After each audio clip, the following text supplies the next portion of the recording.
तो शुरू करते हैं। सो यहाँ पर हम लोग बैठे हुए हैं, सभी लोग हैं, तो किसी एजेंडे के साथ हैं। कुछ हम लोग बातें करेंगे, कुछ बातें ऐसी होंगी जो आपको पहले ठीक लगेंगी, कुछ बातें होंगी जो पहले ठीक नहीं लगेंगी, कुछ बातें ऐसी होंगी जिन बातों पे कुछ प्रश्न आएंगे, कुछ बातें होंगी जिन पे कुछ प्रश्न नहीं भी आएंगे। पहले बात कर लेते हैं कि आखिर ये बात कर क्यों रहे हैं। तो एक बात तो पक्की है कि हम सब यहाँ पर टीचर हैं, और जब हम बात करते हैं कि हम टीचर हैं, तो टीचर अगर होते हैं तो टीचर की एक बेसिक क्वालिटी, अगर टीचर की एक बेसिक क्वालिटी सभी लोग यूनानिमसली मानते हैं तो एक है कि the teacher is always a learner. कितने लोग अग्री करते हैं इस बात से? लेकिन सच ये बात है कि अगर आपसे पूछा जाए कि पिछले एक साल में आपने क्या नया सीखा, तो शायद 5 बातें भी बता पानी मुश्किल होंगी। ये बात बिल्कुल सच है, ये बात बिल्कुल सच है। अपने ही सब्जेक्ट में कोई 2 चीज नहीं कर ली होंगी, अलग बात हो गई, पर टीचर है, अगर ये पूछा जाए, वाकई लिटरली पूछा जाए कि एक साल में मुझे बताओ कौन सी ऐसी चीज है जिसमें आप ये बताओ कि हमने नया सीखा, तो शायद यहाँ पर एक बहुत बड़ा क्वेश्चन आ जाता है। और इसमें कोई बुरी बात नहीं, क्योंकि हम जिस तरीके की लाइफ में व्यस्त होते हैं उस तरीके की लाइफ में हम ज्यादातर एक ही तरीके की लाइफ में जीते रह जाते हैं और कुछ नया एक्सपोजर करने का हमको मौका नहीं मिल पाता। आज यहाँ पर आप बैठे हुए हैं और हम ये कहें कि जबरदस्ती बैठे हुए हैं तो कोई गलत बात नहीं है, और यहाँ पर बैठे कि आपको जबरदस्ती हमको इस समय सुनना पड़ रहा है, ये भी कोई गलत बात नहीं है। और ये भी अगर हम ये बात बोलेंगे स्पेशली 3 मूर्तियों के लिए कि इनको यहाँ 4 से 6 रुकना पड़ा, जबरदस्ती यहाँ बैठना पड़ा, तो मन में आ रहा होगा क्या ही तमाशा है ये और क्यों ही चल रहा है। और बिल्कुल ठीक बात, आना भी चाहिए। अगर शुरू के 2-3 दिन ये बात रहती है कि क्या तमाशा चल रहा है, और शुरू के 2-3 दिन ये बात होती है क्यों ही ज्ञान दिया जा रहा है, तो वहां पर कोई गलत बात नहीं होगी, बिल्कुल ठीक बात होगी।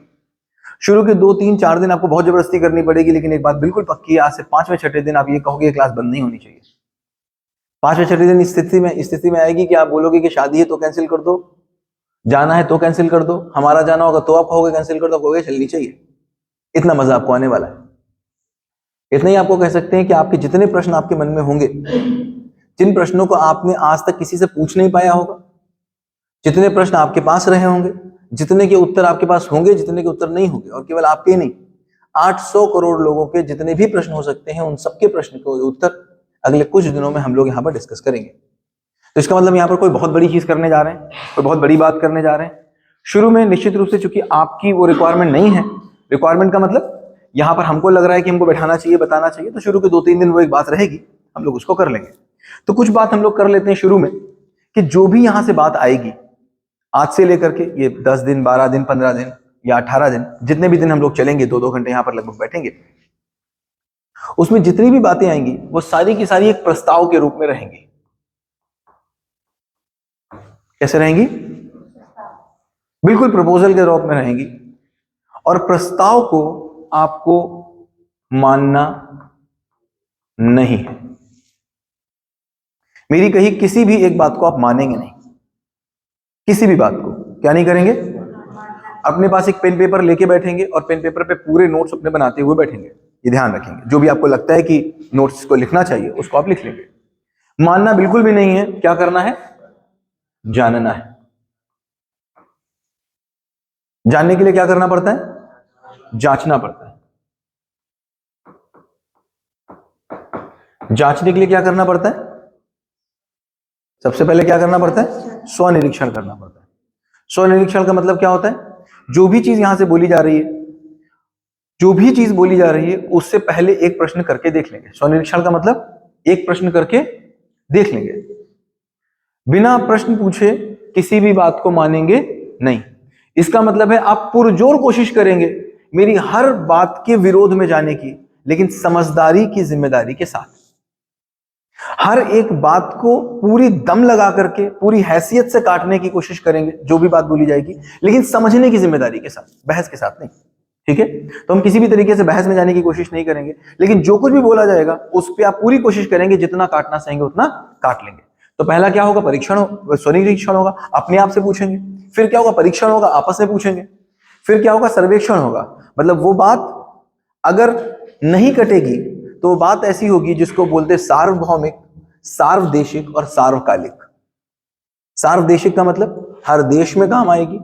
सार्वभौमिक का मतलब केवल किसी अर्थ पे ही नहीं, दुनिया की जितनी भी ग्रह गोले होंगे वहां काम आएगी। और सार्वकालिक का मतलब जो आज भी काम आएगी, आज से 1 करोड़ साल बाद भी काम आएगी, 1 करोड़ साल पहले भी काम आई होगी। तो यहां से हम लोग इस बात को शुरू करते हैं। और सबसे पहले चूंकि हम एक स्कूल हैं तो हम इसकी फाउंडेशन के साथ शुरू करते हैं इस पूरी बात को। जो भी हम बात बोलेंगे उसको मानना बिल्कुल भी नहीं है, उसको आप पुरजोर कोशिश करेंगे कि उसको हम समझें, और समझने के लिए हमको क्वेश्चन पूछना पड़ता है। जैसे हमने देखा है, ये हमने कई बार इस बात को करा भी है, शायद आपके साथ भी किया होगा। जैसे ये बल्ब होता है, बल्ब में फिलामेंट होता है, ठीक है। एक वायर जाता है, एक वायर यहां से जाता है और यहां से जाकर के किसी स्विच में होता है, वो स्विच ऑन होता है। वायर में इलेक्ट्रॉन्स यहां से पास होते हैं और यहां से पास होते होते यहां से पूरे घूमते घूमते यहां तक आ जाते हैं और ये पूरा सर्किट कंप्लीट हो जाता है। सर्किट कंप्लीट जब होता है तो कहीं पर कोई ल्यूमिनेंस नहीं होता है, केवल ल्यूमिनिटी इसी में आती है। क्यों? केवल इसी के अंदर क्यों ल्यूमिनिटी आती है? क्योंकि ये रोकता है, ये रोकता है। ये वायर क्या करते हैं, ये वायर क्या करते हैं, पास होने दे देते हैं। जो आया वो गया, आया राम गया राम। और ये क्या करता है, रोकता है। जो बल्ब जितनी ज्यादा तेजी से रोकता है वो बल्ब उतनी ही ज्यादा तेजी से जलता है, ठीक है। तो इसका मतलब क्या होना है, मुझे यहां पर रहना है, मुझे रोकना है, लेकिन जलने के उद्देश्य से कि वो चीज मेरे अंदर पहुंच जाए। तो जब हम बात कर रहे हैं एक स्कूल की, और जब हम स्कूल में हैं तो फिर हमको ये बात समझनी पड़ेगी, स्कूल से ही शुरू करनी पड़ेगी बात, और निश्चित रूप से स्कूल के लिए इंपॉर्टेंट है, तभी हम लोग यहां बैठे भी हैं। तो एक बात हमको ये करनी पड़ेगी कि हम स्कूल में जब पढ़ाई करा रहे हैं तो आखिर वो पढ़ाई करा ही क्यों रहे, वाई। सबसे पहला हम पर्पस यही स्टैब्लिश करेंगे, क्योंकि इसको बिना स्टैब्लिश किए आगे की सारी बातें बेमानी हो जाएंगी। तो जब हम बोलते हैं कि हम कोई भी चीज क्यों लेते हैं, जैसे मैं बोलूं कि जैसे मैं अगर बाहर था, अभी टहल रहा था, तो क्या मुझे इसकी जरूरत थी? क्यों नहीं थी? इसका कोई काम ही नहीं था, बिल्कुल सिंपल सी बात है। अभी मैं यहां आया हूं तो यहां मुझे बेड की जरूरत है क्या? नहीं है। क्यों बेड की जरूरत नहीं? तो इसका मतलब है, हम लोग इस बात को पहले भी बाल गीता में बहुत कर चुके हैं कि हम जो भी काम करते हैं और जो भी मेरे पास चीजें होती हैं, वो हर एक चीज किसी ना किसी चीज का समाधान है। दुनिया में कोई भी चीज ऐसी नहीं है जो वैल्यूएबल ना हो। जैसे मुझे बताओ, ये सीट वैल्यूएबल है कि नहीं है ना? लेकिन मेरे बेडरूम में, तो इसका मतलब है दुनिया में हर एक चीज वैल्यूएबल है, लेकिन वो वैल्यूएबल तभी है जब उससे रिलेटेड समस्या वहां पर खड़ी हो, ठीक है। वरना उस चीज को व्यर्थ कहते हैं। जैसे आईसीयू का बेड यूजफुल है कि नहीं? यहां पड़ा हो तो व्यर्थ है। तो व्यर्थ की परिभाषा क्या हुई? व्यर्थ की परिभाषा हुई जब समाधान किसी समस्या की जगह पर ना हो तो वो व्यर्थ है। वरना कोई भी दुनिया में चीज व्यर्थ तो है ही नहीं। अगर चश्मा मेरा टूट जाए तो भी क्या व्यर्थ है? वो व्यर्थ नहीं है। उससे दोबारा प्लास्टिक बन के बनाने क्या बनेगा? यहां तक बात सहमत है? बिल्कुल। कुछ यहां पर होता हो तो बताओ, ठीक है बात। तो अब मुझे समझ में आती है कि मेरा जो समाधान है, मेरा समाधान समस्या के प्रकाश में हो कि बिना समस्या के प्रकाश में हो? बिल्कुल बात समझ में आती है। समाधान कितने भी मेरे पास हो, लेकिन कोई भी समाधान अपनी पूर्णता को किसी समस्या के प्रकाश में पाता है। अब चश्मा किस काम का अगर मेरी आंखें ठीक है तो? टोपी किस काम की अगर मेरे बाल ठीक हैं तो? जैकेट किस काम की अगर सर्दी नहीं है तो? तो इसका मतलब है जैकेट सोल्यूशन है, लेकिन जैकेट अपनी पूर्णता को तब पाता है जब जैकेट की वैल्यू समस्या से मैच कर जाए, ठीक है बात। यहां तक बात बिल्कुल ठीक है। तो इसका मतलब पढ़ाई अपनी वैल्यू, अपनी पूर्णता को कब पाएगी?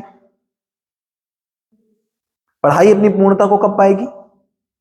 जैकेट अपनी पूर्णता को कब पाएगी? जब सर्दी में इस जैकेट का यूज कर लिया जाए और सर्दी जैकेट को भगा दे, ठीक है। अच्छा, गर्मी में जैकेट को पहनेंगे तो जैकेट की पूर्णता है वो नहीं पूर्णता है, ठीक है ना भाई। शेविंग ब्लेड है मेरे पास, वो पूर्णता को कब पाएगा? जब मेरी शेव हो और मैं जाकर के शेव कर लूं, ठीक है ना।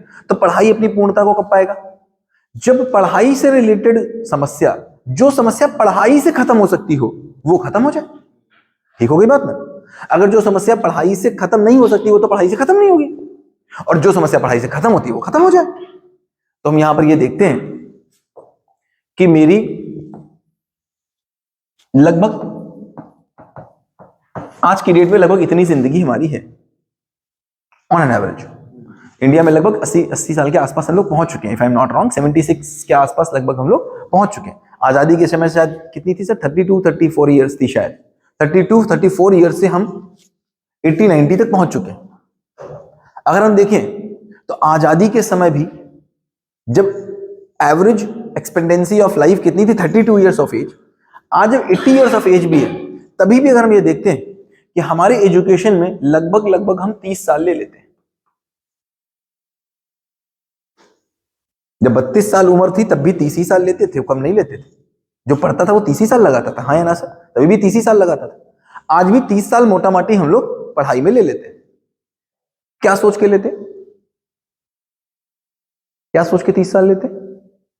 ये सोच के लेते हैं कि ये जो बचे हुए साल हैं हमारे पास, अच्छा ये बचे हुए कितने साल है पता है क्या हमको?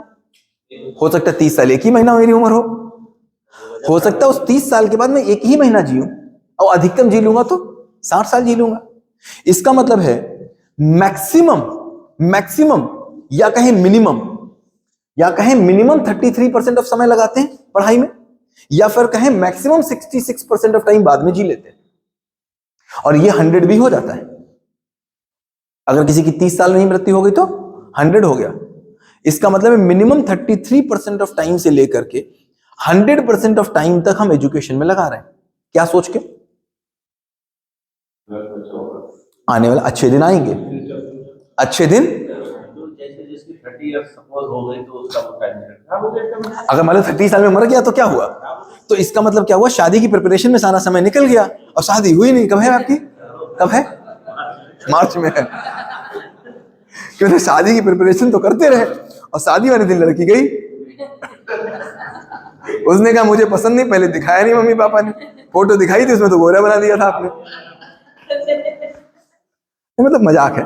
देखो इस माहौल को थोड़ा हल्का भी करना जरूरी है। ये जो मैं बोल रहा हूं ये केवल इसीलिए बोल रहा हूं ताकि यहां पर से देखो, जब इस सेशन को मैं और जगह लेता हूं उससे यहां पर क्वेश्चन कम आएंगे।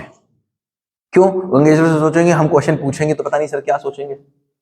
ये एक बीच की एक जो दूरी है, बीच का जो गैप है, ये गैप आपको क्वेश्चन पूछने नहीं देगा। तो ये जो मैंने सर के साथ मजाक किया, ये केवल यही करने की कोशिश की ताकि ये क्वेश्चन मुझसे पूछ पाए। तो ऑफेंड होने की कोशिश मत करिएगा। मैं हो सकता है बीच में मजाक करूं आपकी आग को लेकर के, आपकी शादी को लेकर के, तो वो केवल इसीलिए होगा ताकि आप अगले 10-15 दिनों में बिना किसी हिचक के क्वेश्चन हमसे पूछ पाए। तो ये बात तो समझ में आती है कि 30 साल में अगर हम चले गए तो मेरी अभी तक की मेहनत बेकार।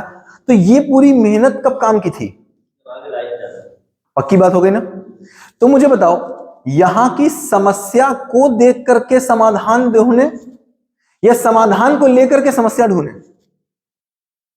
हम चाबी लेकर के ताला ढूंढने, ये ताला लेकर के उसकी चाबी ढूंढने? तो चाबी लेकर ताला ढूंढ रहे हैं। खुद सोच के भाई, समाधान लेकर के समस्या ढूंढने कि समस्या लेकर के समाधान ढूंढने? क्या ठीक है? समस्या लेकर समाधान ढूंढना। फ्यूचर आएगी तो फ्यूचर में तो बहुत से लोग जी रहे हैं ना, तो देख ही रहे आप जी रहे हो। तो जो आपके में समस्या आएगी, अगर मान लो हम 1000 लोगों में समस्याएं सेम दिखती हैं तो भाई इसकी जिंदगी में भी आएंगी, है ना? अलग तो आ नहीं जाएंगी, और अलग 1-2 आएंगी तो आएंगी। तो ये तो हमको दिख ही रहा है ना भाई। हमारे सामने 100 साल का भी आदमी मौजूद है, हमारे सामने 90 साल का भी मौजूद है, हमारे साथ में 70 साल का भी मौजूद है। हम देख ही रहे 30 साल से लेकर 100 साल में क्या समस्या आ रही है, और उस समस्या को देख करके अब फिर क्वेश्चन साफ है, समाधान को लेकर के, हथौड़ी को लेकर के जाएंगे कि भैया बताओ कहां है, या समस्या को देख करके टूल चुनेंगे? यहां तक बिल्कुल ठीक बात। तो मुझे बताओ पहले लाइफ में समस्या क्या है? अगर समस्या नहीं पता तो समाधान देंगे भाई। ये बात हम बहुत लॉजिकल बात कर रहे हैं। ये लॉजिकल बात है कि हम यहां पर, आप इंग्लिश पढ़ाओ, हिंदी पढ़ाओ, मैथ्स पढ़ाओ, साइंस पढ़ाओ, इंग्लिश पढ़ाओ, चाहे जो पढ़ाओ, अल्टीमेटली सारी पढ़ाई का क्या उद्देश्य है कि अपनी जिंदगी में जाकर के वो समस्याओं का समाधान करेगा। ठीक हो गई बात? तो क्या हमको समस्या पता है? अगर नहीं पता तो हम समाधान किसका दे रहे हैं? बात ठीक समझ में आती? तो हम आपको फिर हम प्रस्ताव के रूप में ही चीज देंगे, बिना प्रस्ताव के नहीं देंगे। हाँ, तो लोगों की भी पता हो जाए। हाँ, तो हमें समस्या तो पता हो तो हम आपको समस्या लिख के दे रहे। अच्छा, समस्या कितनी है? 1-2 होंगी कि बहुत होंगी? कितनी होंगी? अनगिनत होंगी कि एक होंगी? अच्छा, अगर अनगिनत समस्या होंगी, बात सोच के मैं देखा, अनगिनत समस्या होंगी तो उनके समाधान हो सकते हैं क्या?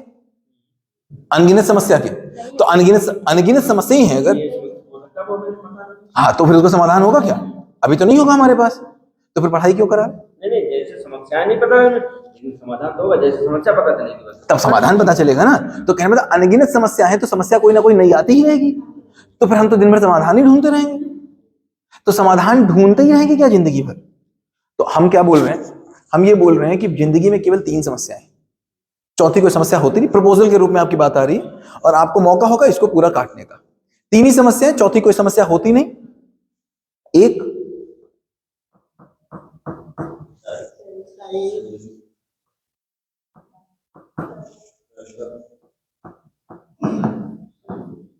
चौथी समस्या बताओ,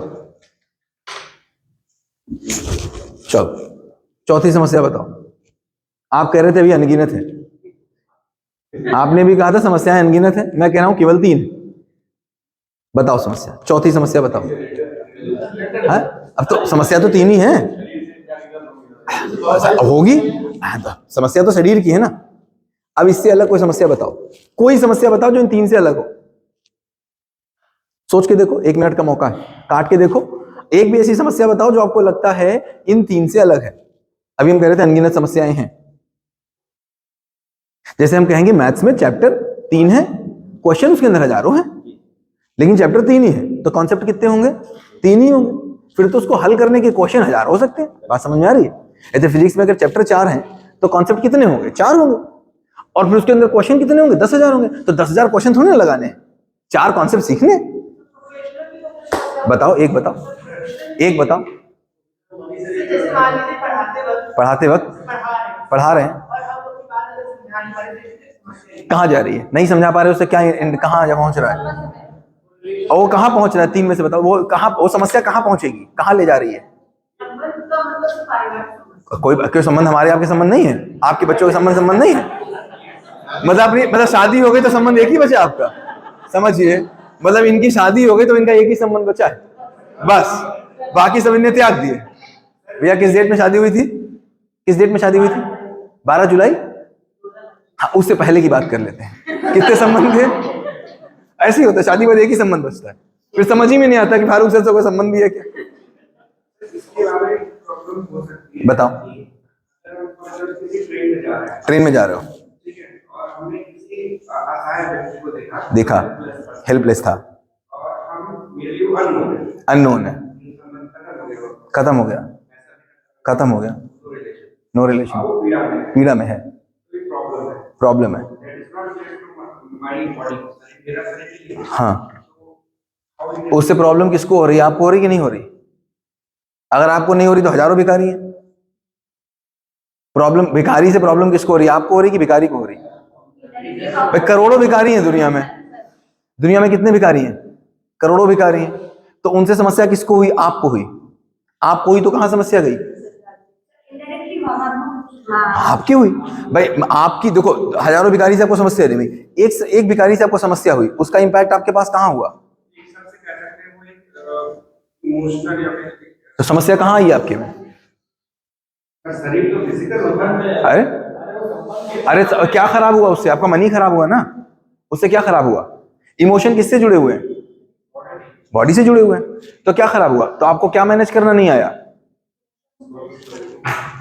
आप बताओ, और बताओ, कहां थे प्रभु जी? स्वागत है आपका, कल से समय से आइएगा। अच्छा, ओके, चलो, तो थैंक यू टाइम पे आने के लिए। और कोई समस्या बताओ, ऐसी कोई समस्या जो इन तीन में के अम्ब्रेला में ना आती हो। देखो, हम रुक रुक के चलेंगे, कोई जल्दी नहीं है, हम बिल्कुल आगे नहीं भागेंगे, ताकि हम हर एक चीज को देखो। 2 + 2 कितना होता है? 4। कहां कहां? सार्वदेशिक, सार्वकालिक, सार्वभौमिक। कोई भी बात जो यहां से बोली जाएगी, जब तक वो 2 + 2 4 के रूप में मेरे पास एक्सेप्ट नहीं हो जाती, हम आगे नहीं बढ़ेंगे। 2 + 2 का मतलब है 2 + 2 5 बोल देगा तो किसकी बात मानोगे आप? अपने पिताजी की भी नहीं मानोगे। ठीक, 2 + 2 5 अगर कोई बोल दे मान जाओगे? अभी अभी कृष्ण जी आ जाए तो मान जाओगे? नहीं मानोगे। मतलब 2 + 2 4 है, तो नियम है, तो नियम कटता नहीं, किसी से नियम कटता नहीं। अगर नियम रूप में बात है तो ये कटेगी नहीं, और नियम रूप में नहीं है तो फिर कट जाना ही बेहतर है। बताओ, जब आप बोलोगे हाँ ठीक है तो आगे चलें। नहीं, काट के देख लो, ऐसे तो मानना नहीं है, मानना नहीं है, सोच के देखो। अच्छा चलो, चलो सब्जी नहीं लेके आए, क्या नहीं लेके आए, आज सब्जी लाना भूल गए, ठीक है, बीवी ने सब्जी मंगाई, सब्जी लाना भूल गए, अब बताओ संबंध में गई, ठीक है, सब्जी ले आए और सब्जी रास्ते में गिर गई, खराब हो गई, सड़ गई, अब बताओ पैसा। बाइक से जा रहे थे, लड़ गए, शरीर और पैसा, ठीक है, कहीं जा रहे थे, लेट हो गए, संबंध भी हो सकता है, शारीरिक भी हो सकता है, पैसा भी हो सकता है, तीनों ही हो सकता है। मतलब ये हम अगर तीन चीजों को मैनेज कर रहे हैं, यानी अपने शरीर को कर ले, पैसे को मैनेज करना, संबंध मैनेज करना, तो प्रॉब्लम नहीं आने, खत्म हो गई बात, पैसा को मैनेज कर दे, खत्म हो गई बात। हाँ ठीक बात है, हाँ हाँ बिल्कुल ठीक बात है, यहाँ पर बात ठीक हो सकती है, क्यों नहीं, उसको हम लोग आगे समीक्षा कर लेंगे। अब मुझे बताओ इन तीन के, भाई हमको ये समझ में आया कि कॉन्सेप्ट के रूप में तीन चीजें हैं, बात ठीक है, क्योंकि एक बात हम समझ लें, अध्ययन स्थिरता का हो सकता है, अस्थिरता का अध्ययन नहीं हो सकता, ये बात बिल्कुल फिट है। अध्ययन अगर कभी करेंगे तो अध्ययन हमेशा स्थिर चीज का हो सकता है, अस्थिर चीज का अध्ययन नहीं हो सकता। अगर मैंने बोला समस्याएं अनंत हैं तो उसका अध्ययन हो सकता है, नहीं हो सकता। अगर मैं बोलूं कोई चीज लगातार बदल रही है, उसकी स्टडी हो सकती है, नहीं। स्टडी किसी भी चीज की करने के लिए मुझे क्या चाहिए, कोई स्टैटिक पॉइंट चाहिए। तो मुझे अपनी जिंदगी की समस्या के पहले स्टैटिक पॉइंट मिले तब हम समस्या की बात करें।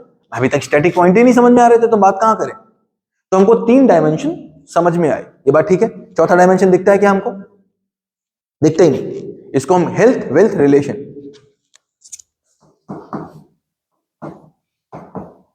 ठीक है, ये हमारा बरमूडा ट्रायंगल है। इसी बरमूडा ट्रायंगल में हमारी गाड़ी फंसी हुई है, ठीक है, समझ में आता है। अब हमारी एजुकेशन का क्या काम है, तो फिर एजुकेशन का उद्देश्य क्या निकला, एक व्यक्ति को इतना सक्षम बना दे, और क्या निकल रहा है, 10 पीएचडी करने के बाद भी, 10 पीएचडी करने के बाद भी क्या यह तय हो पा रहा है कितना खाना है, कब खाना है और कैसे खाना है। 10 पीएचडी करने के बाद भी हम इतनी योग्यता अर्जित नहीं कर पाए, क्या खाना है, कब खाना है, क्यों खाना है। बात बिल्कुल तय है कि नहीं है, फिट है कि नहीं, क्यों नहीं कर पाए वो बात की बात होगी। एंड रिजल्ट के रूप में हमको ये दिखता है कि नहीं दिखता, रिजल्ट के रूप में ये दिखता है कि नहीं दिखता कि इतना भी तय नहीं हो पा रहा है। एक लंगोटी पहने आदमी सुबह आता है, वो कहता है तुम योगा करो। एक लंगोटी पहने आदमी सुबह आता है 6 बजे, कहता है योगा करो, मेरा पेट इतना मोटा होता, मुझे नहीं समझ में आता। इंडिया का दुनिया में अगर सबसे ओबेस कोई कंट्री है जिसमें सबसे ज्यादा ओबेसिटी है तो वो इंडिया में। हम हालांकि और देशों की क्या ही बात करें, कम थोड़ी ना। तो ये बात हमको समझ में आती है कि पूरी पूरी पढ़ाई करने के बाद भी कहां पर फेलियर है, कहां प्रॉब्लम है, हम लोग बाद में बात करेंगे। अभी इतना समझ में आता है, मैं ये नहीं कह रहा हूं कि मेरे ऊपर कोई क्वेश्चन है, आपके ऊपर क्वेश्चन, अभी किसी के ऊपर कोई क्वेश्चन नहीं। हम केवल अभी समीक्षा कर रहे हैं कि पूरी पूरी पढ़ाई करने के बाद भी क्या हम यहां पर फेल दिखते हैं कि पास दिखते हैं। बिल्कुल साफ बात है। तो अगर हम परिणाम रूप में फेल दिख रहे हैं तो इसका मतलब है प्रोसेस रूप में कोई समस्या है कि नहीं। बिल्कुल ठीक बात है। क्योंकि मुझे बताओ, दो चीजें होती हैं, ये क्या है, ये क्या है, कामना और योग्यता दोनों एक बात है कि अलग है। कामना का मतलब मेरी विश और योग्यता का मतलब मेरी कॉम्पिटेंसी। तो ये शरीर मेरा स्वस्थ रहे, ये कामना के रूप में बना हुआ है कि नहीं बना हुआ है। किसके किसके पास ये कामना है, कोई ऐसा होगा जो इस कामना से मुक्त है, दुनिया का कोई आदमी, सबसे बीमार आदमी, सबसे फिट आदमी, क्या कामना के रूप में सबके पास ये बना है कि नहीं बना, योग्यता के रूप में। बात ठीक समझ में आती है हमको, बिल्कुल साफ समझ में आती है। दूसरी चीज, अब मुझे देखूं कि फिर मेरे, पहला तो हम देख लिया हमारा काम नहीं बना, दूसरा हम ये देखते हैं कि पैसा, अगर हम ये देखें कि पैसे का यूज क्या है, अगर हम केवल इतना चेक कर लें कि पैसे का यूज क्या है, तो हमको क्या समझ में आता है पैसे का यूज। मैं प्रपोजल के रूप में, फिर प्रस्ताव के रूप में बात रख रहा हूं आपके सामने। पैसे का जब हम यूज देखते हैं तो मुझे यह समझ में आता है कि पैसे का काम है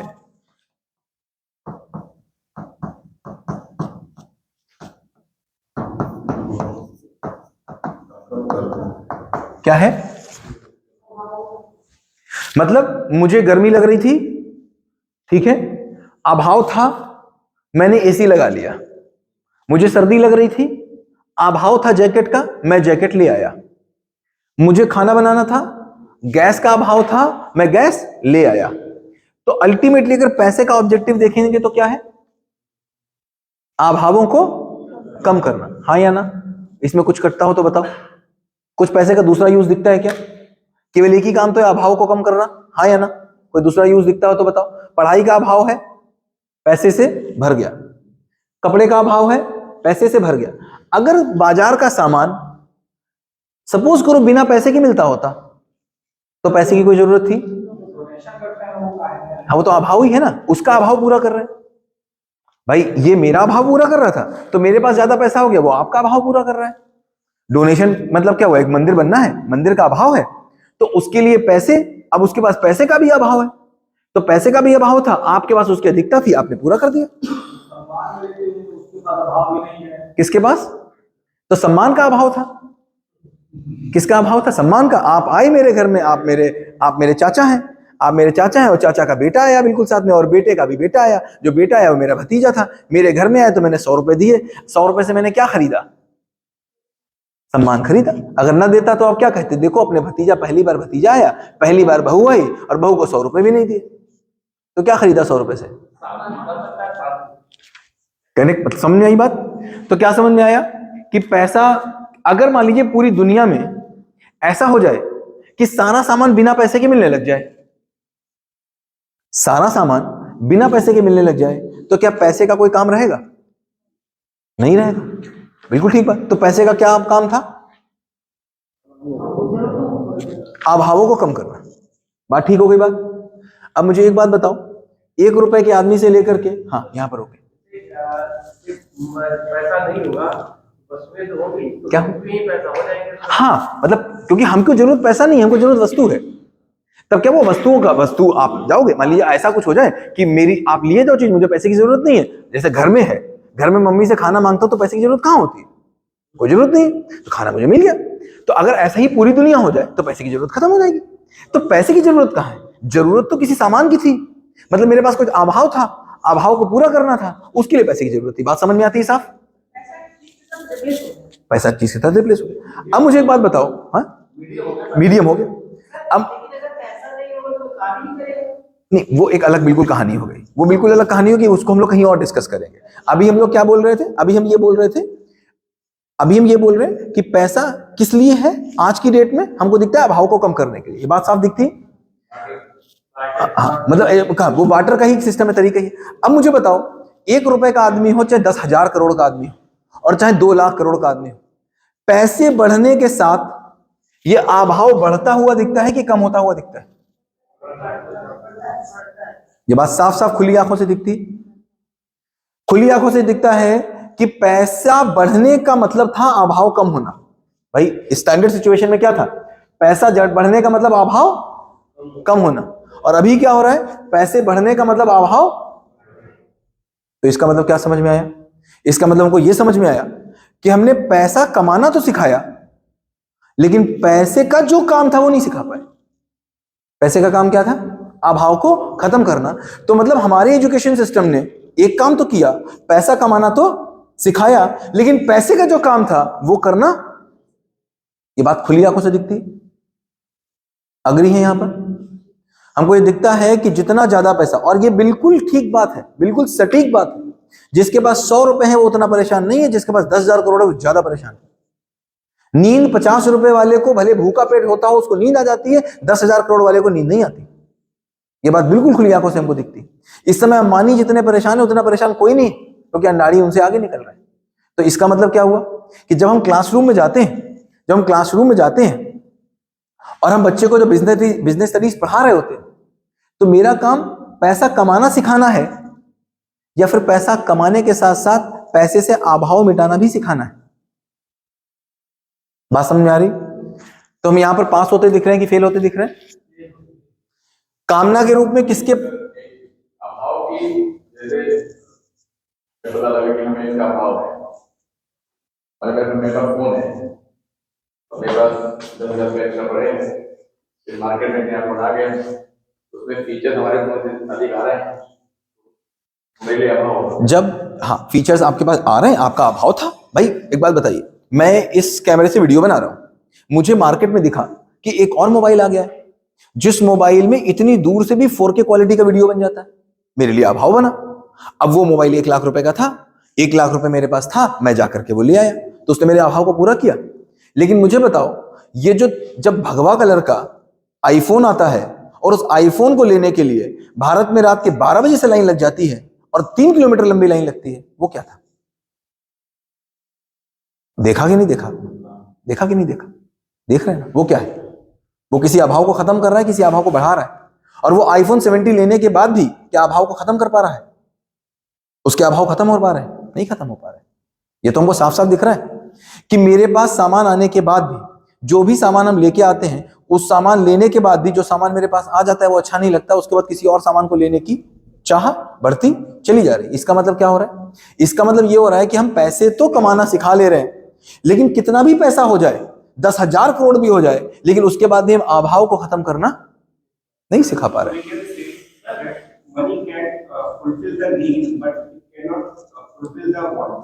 अब वो हम लोग आगे देखेंगे कि नीड और वांट क्या है। देखो, हम अभी यहां नहीं जा रहे कि वो क्यों हो रहा है।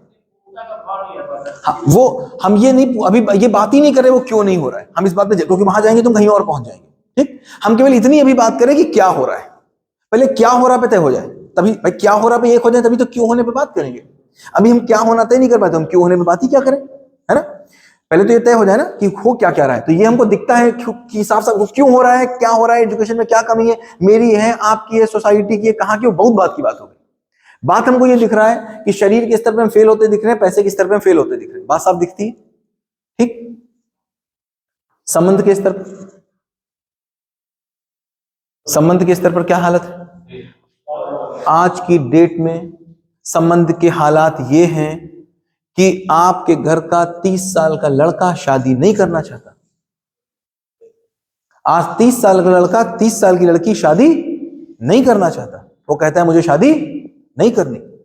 हम यहां पर पहुंच के खड़े हो चुके हैं, और वो यहां पर पहुंच के खड़े हो चुके हैं। क्यों शादी नहीं करना चाहता? वो इसीलिए शादी नहीं करना चाहता है, वो समाज में देख रहा है शादियों का क्या हाल है, वो साफ साफ देख पा रहा है। हम अगर आप देखोगे तो हम कहां रहते थे? हम जंगलों में रहते थे। जंगलों से बाहर निकल के आए तो हम कबीलों में रहे। कबीलों में हम हजार हजार लोगों के ग्रुपों में रहे। हजार हजार ग्रुप के कबीले से हम 100-100 200-200 लोगों के गांवों में प्यार से रहे, एक परिवार के तौर पे रहे।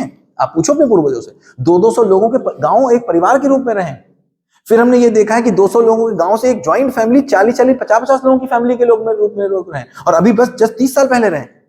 फिर उन 30 लोगों की फैमिली से हम 7 लोगों की फैमिली, 8 लोगों की फैमिली, 10 लोगों की फैमिली तक रहे। वो तो हमको अभी 10 साल पहले तक दिखा है। आज 2 लोगों की फैमिली तक बात पहुंच गई, और 2 लोगों की फैमिली में भी आज बात नहीं बन पा रही। आज ये 2 लोग रहते हैं तब भी लड़ जाते हैं। हाँ, ये फैमिली है और क्या है, 2 लोग रहते हैं वो भी लड़ जाते हैं। तो इसका मतलब हमको क्या दिख रहा है? क्या कामना के रूप में कोई ये चाहता है कि लड़े? कोई चाहता हो तो बताए, कोई कामना के रूप में चाहता है कि लड़े? लेकिन योग्यता के रूप में क्या आ रहा है? ये तो हमको साफ साफ दिख रहा है। हमको ये साफ साफ दिख रहा है कि हम अपने परिवार नहीं चला पा रहे हैं। और जिस भी ज्वाइंट फैमिली में रह रहा है, जो भी ज्वाइंट फैमिली में रह रहा है, वो उससे पूछ लो, क्या तुम ये गारंटी ले सकते हो कि तुम्हारा बच्चा भी ज्वाइंट फैमिली में रहेगा? वो कहेगा नहीं ले सकते।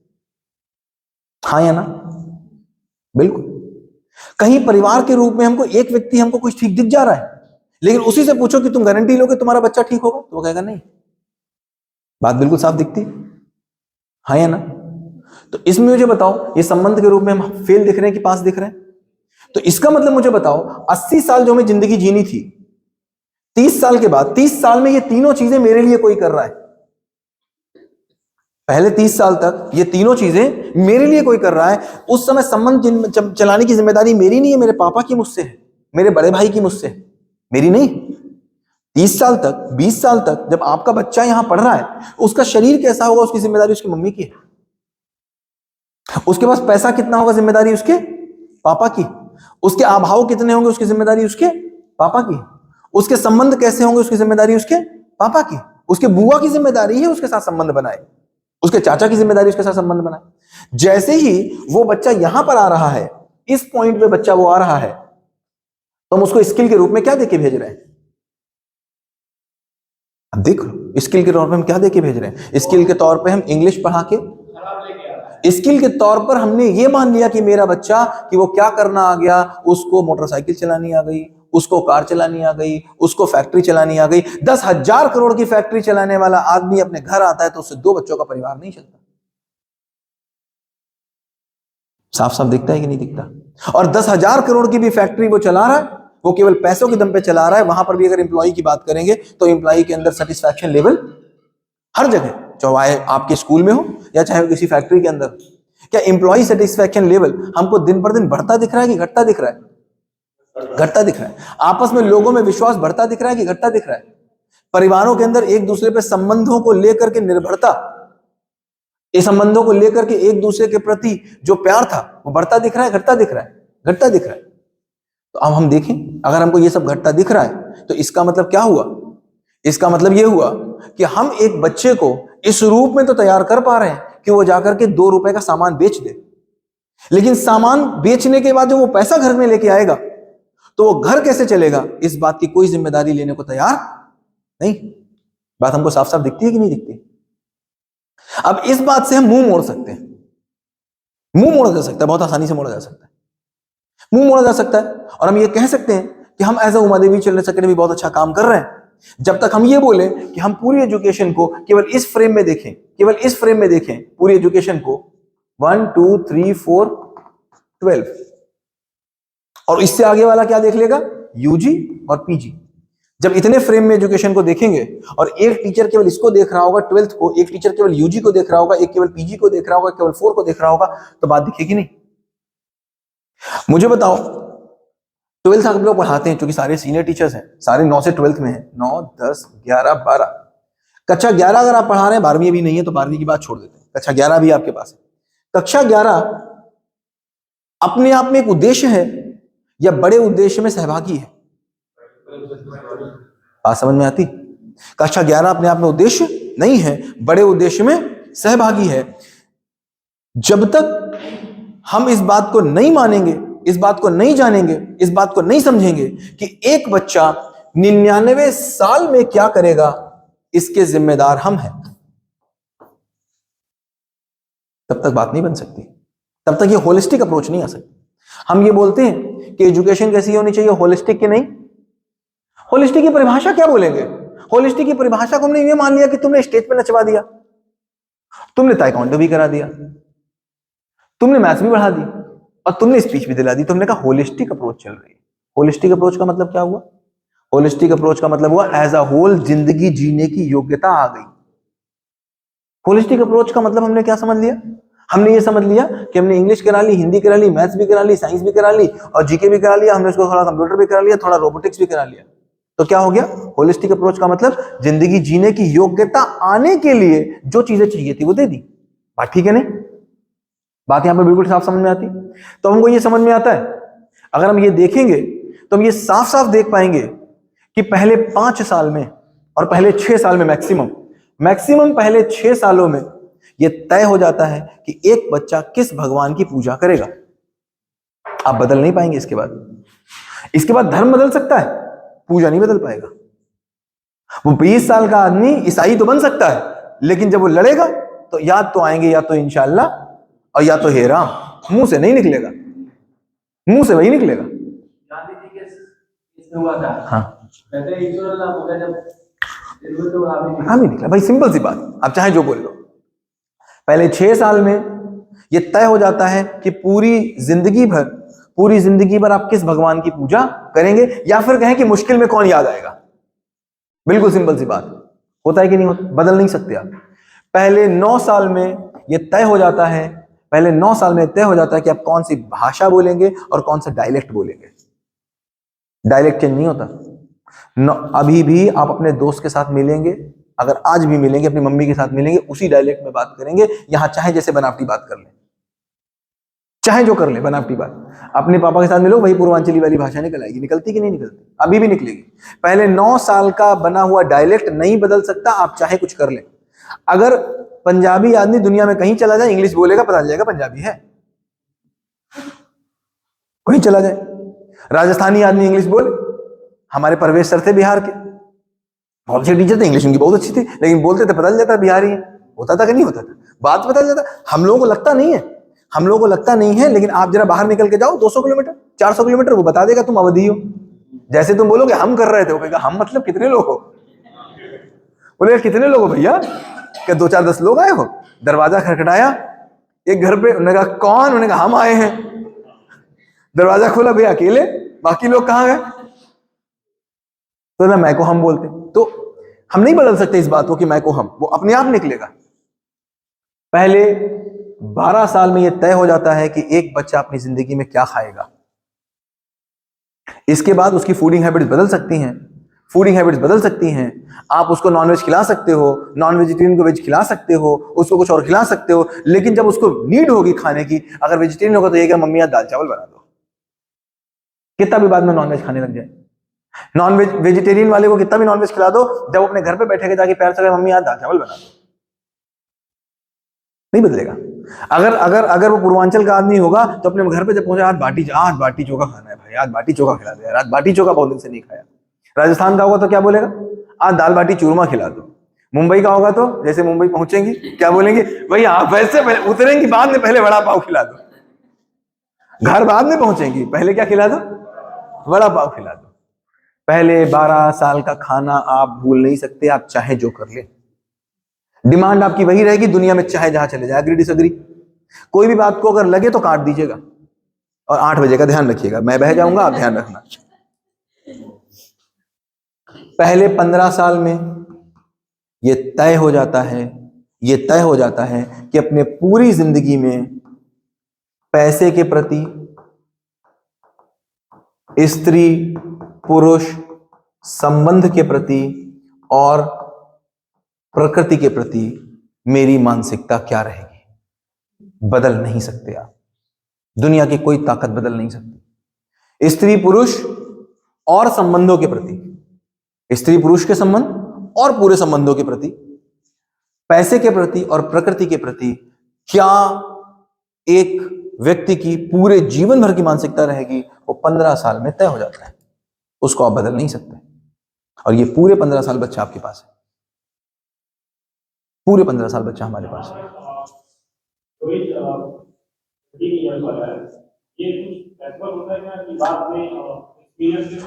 ये अगर यहां नहीं पकड़ में आया तो ये यहां पकड़ में आता है, बस यहां पकड़ में आता है। फिर कोई यहां पकड़ में आता है, कोई यहां पकड़ में आता है। वो कभी भी पकड़ में आए, वो 15 से 35 के बीच में तो पकड़ नहीं आता। हमारी जो मेंटालिटी होती है वो यही बदलती, यही पकड़ में आएगा फिर आपको वो। लेकिन बीच का कहां, जो पूरी बिल्डिंग आप जो भी हैं, वो आप 15 से 35 साल में जो किया वही तो हो। आप जो भी हो, 15 साल तक तो बचपने में गया, 15 साल से लेकर के और 35 साल तक जो करोगे वही तो आपका गोल्डन टाइम है। 35 साल के बाद तो हार्वेस्ट करते हो आप। तो ये सब समय कहां चला गया? ये सब समय इन्हीं से लड़ाई में चला गया। ये बात हमको समझ में आती है। क्या गड़बड़ी हो रही, क्यों गड़बड़ी हो रही, बहुत बात की बात। लेकिन यहां पर केवल ये स्टेब्लिश हो रहा है कि कितना इंपॉर्टेंट काम यहां पर हो रहा है। चूंकि इतना इंपॉर्टेंट काम हो रहा है, इसीलिए बहुत इंपॉर्टेंटली आपसे बोला जा रहा है कि भाई कोई छुट्टी उट्टी नहीं। यहां पर 7-8 दिन हम भी कोशिश करेंगे, बहुत ही कोई अर्जेंट हो तो भी हम जाएं, और बहुत ही कोई अर्जेंट हो तो आप जाएं। वीडियो यहां पर बन रहा है, इसीलिए अगर आप जाते हैं तो ये आपकी जिम्मेदारी रहेगी कि जो यहां से वीडियो आएगा उसको देख के आप यहां आएंगे। क्यों? क्योंकि हमारा देश प्रवचन का देश रहा है। हमारा देश प्रवचन का देश रहा है। प्रवचन और क्लासरूम में क्या अंतर है, थोड़ा बताइए। प्रवचन और क्लासरूम में क्या अंतर है, एक अंतर बताइए। कोई प्रवचन चल रहा है आसाराम बापू का, कोई प्रवचन चल रहा है किसी मुरारी बापू का। एक प्रवचन हो, एक क्लासरूम चल रही हो, क्या अंतर होगा दोनों में? वन साइडेड होगा, वन साइडेड होगा, ठीक। और बताओ, वन साइडेड होगा तो इंटरेक्शन अपने आप ही हो गया, उसका उल्टा हो गया, ठीक है। और वो वन साइड हुआ तो वो इंटरेक्शन हो ही गया। हाँ, और बताओ। आउटपुट चाहिए, बिल्कुल आउटपुट चाहिए। यहां पर आउटपुट से, रिजल्ट से कोई मतलब नहीं है, कोई मतलब नहीं वहां पर रिजल्ट आएगा, यहां पर आउटपुट से मतलब है। और वहां पूछना कुछ अलाउ नहीं होता, वहां पर कुछ पूछना, क्वेश्चन पूछना अलाउ ही नहीं है। और यहां पर क्या आ जाएगा, बिना क्वेश्चन पूछे रहना नहीं, मानना कुछ नहीं, क्वेश्चन पूछना। यहां पर क्वेश्चन पूछने को बोला जाएगा पाप किया, अधर्म किया। और बोलो, कॉन्सेप्ट तो वहां से भी क्लियर हो सकता है, प्रवचन में भी कोई कॉन्सेप्ट क्लियर हो ही सकता है। ऐसी तो बात नहीं प्रवचन से कॉन्सेप्ट नहीं क्लियर हो सकता, हो ही सकता है। यहां पर बैठने मात्र से पुण्य मिल सकता है। ईश्वर है, वो भगवान है, गुरु है हमारे। यहाँ पर बैठने मात्र से पुण्य मिल सकता है, और बैठो भी नहीं, केवल 101 रुपए का लिफाफा भेज दो उससे भी मिल सकता है। सही बात। यहाँ पर नहीं चलेगा। क्लासरूम में बैठने मात्र से पुण्य नहीं मिलता। ठीक है, और बताओ, यहाँ कोई होमवर्क जैसी चीज दिखती होगी? नहीं दिखती होगी, यहाँ पर दिखती होगी।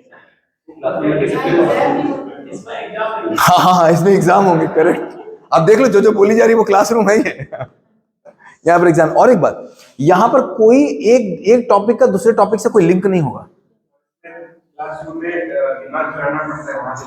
हाँ, जरूरत ही नहीं हो, ना देने वाले को ना लेने वाले को, ना देने वाले को चलाना, ना लेने वाले, देने वाले ने कहीं से उठाया कहीं दिया, वहां पर बॉल पास चल रही है। एक और बात, प्रवचन में अगर आप देखेंगे तो प्रवचन में क्या दिख रहा है? प्रवचन में हमको ये दिख रहा है कि प्रवचन में जब हम गए तो वहां पर कोई लिंक नहीं है। जैसे आप जाइए और ओशो को 2 साल सुनिए, ओशो बहुत अच्छा बोलते हैं, ओशो को 2 साल सुनिए, आपको समझ में नहीं आएगा कहां पहुंचे। क्यों? आज कुछ बोल रहे हो, कल कुछ बोल रहे हो, आज की बात भी पूरी होगी इसका कोई भरोसा नहीं भाई। आज जो तुमने टॉपिक उठाया वो पूरी हो जाएगा उसका कोई भरोसा नहीं। अब हम आज हमने लेक्चर सुना आचार्य प्रशांत का, वो कहीं से शुरू हुआ कहां खत्म होगा कुछ नहीं पता। इसीलिए प्रवचन से रिजल्ट्स नहीं आते। क्लासरूम में कॉन्सेप्ट होता है, नाउन के बाद प्रोनाउन नहीं आएगा, दुनिया की कोई और चीज नहीं आ सकती। प्रोनाउन के बाद एडजेक्टिव भी आएगा और कुछ नहीं आ सकता, एडजेक्टिव के बाद एडवर्ब भी आएगा, दुनिया की कोई और चीज नहीं आ सकती। क्यों? क्योंकि वो सीक्वेंस में एक चीज दूसरे के ऊपर डिपेंडेंट है। तो क्लासरूम का मतलब क्या हुआ? क्यों बोला जा रहा है कि आपको मेहंदी लगाने नहीं जाना? क्यों? क्योंकि अगर कल का कुछ छूटा तो परसों को समझ में नहीं आएगा, तो ये कोई बंदिश यहाँ नहीं होगी। अगर बहुत बुरी स्थिति में किसी को जाना पड़ जाए तो ये आदर्श सर की जिम्मेदारी होगी, अगर ये वीडियो अच्छा नहीं बनाएंगे तो आपको जाने नहीं देंगे। अब तो अगर कोई भी अगर यहाँ से जाता है और अगर जाने नहीं दिया जाता है, इसका मतलब उसके जिम्मेदार कौन होंगे? आदर्श सर। वीडियो अच्छा बना दें, वीडियो अपलोड हो जाए, और आपकी जिम्मेदारी क्या रहेगी? जैसे आप अपने बच्चे से कहते हैं कि घर गए हो तो होमवर्क बेटा करके चले आना, कुछ नहीं करना, यही 2 घंटे का वीडियो देखना है, उसको समझ के अगले दिन आ जाना। नहीं समझे होंगे तो क्वेश्चन पूछ लेना, लेकिन बीच की अगर चीज गायब हो जाएगी तो कोई बंदिश नहीं है। कभी किसी को जाना हो वो जाए, ऐसा कोई बहुत बंदिश, लेकिन मुश्किल से जाए, क्योंकि यहाँ पर इंटरेक्शन होगा। और मैं फिर बता रहा हूं सर, केवल 4 दिन जबरदस्ती बैठा लो, 5वें दिन से कोई नहीं जाएगा सब। चलो इसको आगे कर लेते हैं। मैंने क्या बोला? रेयरेस्ट रेयर केस में जाइएगा, वीडियो देख के वापस आइएगा। हाँ, बात ठीक है, ठीक है। तो ये जो है ये क्लासरूम है। इस क्लासरूम में हम लोग चीजों को आगे लेकर के चलेंगे। तो हम लोग कहां से शुरू किए? तो इसका मतलब थोड़ा थोड़ा एजेंडा तो हमको समझ में आ रहा है। हमको एजेंडा समझ में आ रहा है कि हमारा एजेंडा क्या दिख रहा है। हमारा एजेंडा ये दिख रहा है कि आखिर ऐसा क्या हुआ, आखिर ऐसा क्या हुआ जो हम एक ऐसी स्थिति में थे कि हम परिवारों को एक साथ लेकर चलते थे और आज हम अकेले में पहुंच गए। क्या ऐसा हो गया? अगर आप बताइएगा, पिछले 20 सालों में मेरी मोटरसाइकिल अच्छी हुई कि बुरी हुई? अच्छी हुई। पिछले 30 सालों में मेरे मकान अच्छे हुए कि बुरे हुए? अच्छे हुए। पिछले 40 सालों में मेरे पंखे अच्छे हुए कि बुरे हुए? अच्छे हुए। 40 सालों में मेरे कपड़े अच्छे हुए कि बुरे हुए? अच्छे हुए। मेरे रिश्ते? ऐसा क्यों हुआ? हाँ, बैलेंस नहीं बन पा रहा कि बैलेंस बना नहीं पा रहे? बनेगा अपने आप। तो क्यों नहीं बना पा रही, बात हमको समझनी पड़ेगी। क्यों नहीं हो पा रहा? अब यहाँ पर क्यों की बात आने लगी। ऐसा तो नहीं है कि हम उसी चीज को ज्यादा तवज्जो दे रहे हैं? किसको? पैसे को। अगर देखो, जो इंपॉर्टेंट होगी उसको तवज्जो देंगे। ये सबको पता है कि हमारे घर में कैसे हम ये मान लें कि एक पति अपने घर में अपनी पत्नी से रिश्ते अच्छे नहीं चाहता। एक बेटा ना चाहता हो, ठीक बात है। माँ नहीं चाहती अपने बेटे से, माँ तो पूरी की पूरी तवज्जो देती, माँ तो बिल्कुल चाहती। चलो बेटा नहीं चाहता होगा, माँ तो चाहती, तो क्यों नहीं होता? आखिर क्या समस्या है? क्या लगता है? सुविधाओं का बढ़ना। सुविधाओं के बढ़ने से, अगर सुविधाएं बढ़ रही हैं तो उससे संबंध खराब होंगे, इनका कनेक्शन कौन सा है? पैसे से संबंध खराब होंगे, इसमें कनेक्शन कौन सा है? हाँ, 10 लोग खा लेते थे।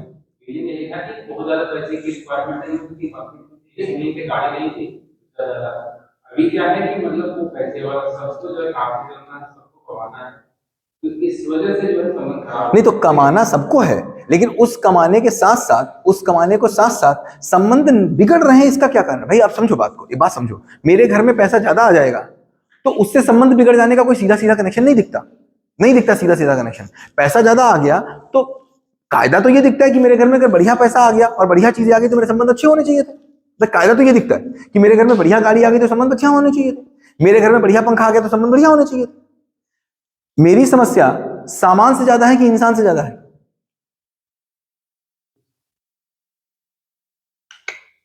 मेरी समस्या सामान से ज्यादा है कि इंसान से ज्यादा है? बात ठीक समझ में आती? पढ़ाई सामान की ज्यादा है कि इंसान की ज्यादा है? सर एक एग्जांपल दूंगा। हाँ। मेरा जो घर है, मेरे बाबा 4 भाई हैं। हमने का जब गाँव था, मैं एक घर था, मैं 25 लोग रहते थे। जब मैं यहाँ तक मेरी याददाश्त है, मैं जब जाता था गाँव में, बहुत हर जगह था, पूरा एक ही घर था बड़ा। चूल्हे अलग थे, उसी घर में अलग चूल्हे थे। वहाँ खा अच्छा होता जाने में, ठीक है। जब छुट्टियों में हम जाते थे, मैं करते थे। ये करता लगा कि दादी माँ जो थी, जो परदादी थी, तो गई। फिर जो हमारे बाबा जी थे 4 लोग, उन्होंने बंटवारा कर दिया। उसी के पास खलिहान किसी का हो गया, सामने किसी का हो गया, करके फिर वो एक घर 5 घर हो गए। उस 5 घर में 5 लोग रहने लगे, 4 लोग रहने लगे। उनकी फैमिली थी, तो उनके जो बच्चे थे उन्होंने भी अपना घर बना लिया। अब क्या है कि घर कोई नहीं रहता, वो ऐसे खाली पड़ा, कोई मुंबई में है, कोई कहीं पर, कोई कहीं पर है, और अब कोई किसी मिलता भी नहीं है। तो पहले उसी घर में हम लोग रहते थे, अच्छा था। अब मतलब हमारे जो चाचा के लड़के भाई होंगे वो भी। तो अभी यहां से 2 बातें हमको समझ में आती हैं। एक, हमारे घर जो बहुत बड़े बड़े थे वो अब छोटे छोटे हो रहे हैं, ठीक। तो अब क्वेश्चन यहां पर ये है संजीव सर कि मेरे घर बड़े बड़े थे, ठीक है, उसमें 50 लोग एक साथ रहते थे। अब बाई चांस 50 लोग हैं तो 50 लोगों के 100 लोग हो ही जाएंगे एक घर के। मैं कह रहा हूँ कि परदादी के मरने के बाद वो 4 भाई के साथ में उन्हें बंटवारा हो गया। मैं वही कहने की कोशिश कर रहा हूँ, मैं क्या कहने की कोशिश कर रहा हूँ, मैं उसी को आगे बढ़ा रहा हूँ, आपकी बात को सुनने की कोशिश करिए। देखो मैं क्या कह रहा हूँ, इस मान लीजिए कमरा एक घर मान लीजिए और इसमें हम सब लोग रहते हैं। निश्चित रूप से हमारी शादी होगी तो हम जस्ट डबल हो जाएंगे, हमारे बच्चे होंगे और जस्ट डबल हो जाएंगे, तो इस कमरे में नहीं रह सकते, बात बिल्कुल पक्की, ठीक। तो हमने घर बनाए तो हमारी फिजिकल दूरी हुई कि मेंटल दूरी हुई? फिजिकल दूरी हुई। हम फिजिकल दूरी से परेशान है कि मेंटल दूरी से परेशान है? घर में 2 किचन हो जाएं इस बात में ज्यादा समस्या है कि घर में 2 मन हो जाएं इस बात में ज्यादा समस्या है? घर में 2 किचन हो जाएं ये तो सुविधा की बात हो गई, क्योंकि आज एक बहू केरल की आ सकती है और एक बहू बंगाल की आ सकती है, दोनों के खाने पीने अलग हो सकते हैं। अगर दोनों का मन एक है और किचन 2 हो जाए तो कोई समस्या है क्या? नहीं है। अगर आज की डेट में, पहले बेंगलोर जाने की अपॉर्चुनिटी नहीं थी, पहले मुंबई जाने की अपॉर्चुनिटी नहीं थी, पहले गुजरात जाने की अपॉर्चुनिटी नहीं थी, पहले यूएई जाने की अपॉर्चुनिटी नहीं थी, आज है अपॉर्चुनिटी। हम फिजिकल रूप में रहते हुए ज्यादा परेशान हैं या मेंटल रूप में एक कमरे में रहते हुए ज्यादा परेशान है? मानसिक रूप से परेशान। ये बात समझ में आती? तो बात हम केवल इतनी सी बात कहना चाह रहे हैं। अब हम क्यों पे पहुंच रहे हैं? देखो एक बात सूत्र रूप में बात है। सूत्र रूप में क्या बात है? मानव समीक्षा विधि से आगे बढ़ता है। क्या सूत्र है? मानव समीक्षा विधि से आगे बढ़ता है। समीक्षा मतलब इंग्लिश क्या बोलेंगे? असेसमेंट, राइट, या एग्जामिनेशन, जो भी बोलेंगे। बिना एग्जामिनेशन किए हुए, बिना असेसमेंट किए हुए हम आगे नहीं बढ़ सकते। ये बात बिल्कुल पक्की है। तो फिर असेसमेंट का मतलब क्या? अगर हम असेसमेंट नहीं करेंगे तो हम आगे बढ़ सकते हैं क्या? नहीं बढ़ सकते। जैसे मान लीजिए हम पेपर ले रहे हैं तो पेपर कर क्या रहे हैं? असेसमेंट ही तो कर रहे हैं, तभी तो हम आगे बढ़ते हैं। तो केवल पेपर का असेसमेंट होगा कि मेरी जिंदगी का भी होगा? जिंदगी का भी होगा। हम जिंदगी की बात यहां कर क्यों रहे हैं? हम जिंदगी की बात इसलिए ले कर रहे हैं क्योंकि हम यहां जिंदगी बनाने के लिए बैठे हैं। अगर हम ये मान लेंगे कि हम फर्स्ट ईयर की केमिस्ट्री बनाने के लिए बैठे तो उसकी बात करेंगे। यहां पर ये बात समझ में आती है कि फर्स्ट ईयर की केमिस्ट्री का कोई मतलब नहीं है। फर्स्ट ईयर की केमिस्ट्री एक टूल थी जिंदगी को अच्छा कर लेने की, और सारी की सारी जितनी पूरे स्कूल की पढ़ाई है वो सबके सब एक जगह जाके विलय हो रही है कि जिंदगी में शरीर, पैसा और संबंध अच्छे हो जाए। उसी में केमिस्ट्री का जो काम होगा वो हो जाएगा, उसी में बिजनेस का जो काम होगा हो जाएगा, उसी में जो भाषा का काम होगा वो हो जाएगा। बात समझ में आती? और इन 3 जगहों पे हम फेल दिखते हैं। तो समीक्षा की जरूरत है कि नहीं है? तो ये बात तो समझ में आ गया कि मानव केवल एक ही तरीके से बढ़ सकता है। कैसे? लेकिन समीक्षा का मतलब क्या? अगर कोई बोले कि समीक्षा का मतलब क्या तो कैसे समझाएंगे? ये तो शब्द हो गया, शब्द के बदले शब्द हो गया। ये तो शब्द के बदले, राम का घर कहाँ है? श्याम के घर के सामने। राम का घर कहाँ है? श्याम के घर के सामने। श्याम का घर कहाँ है?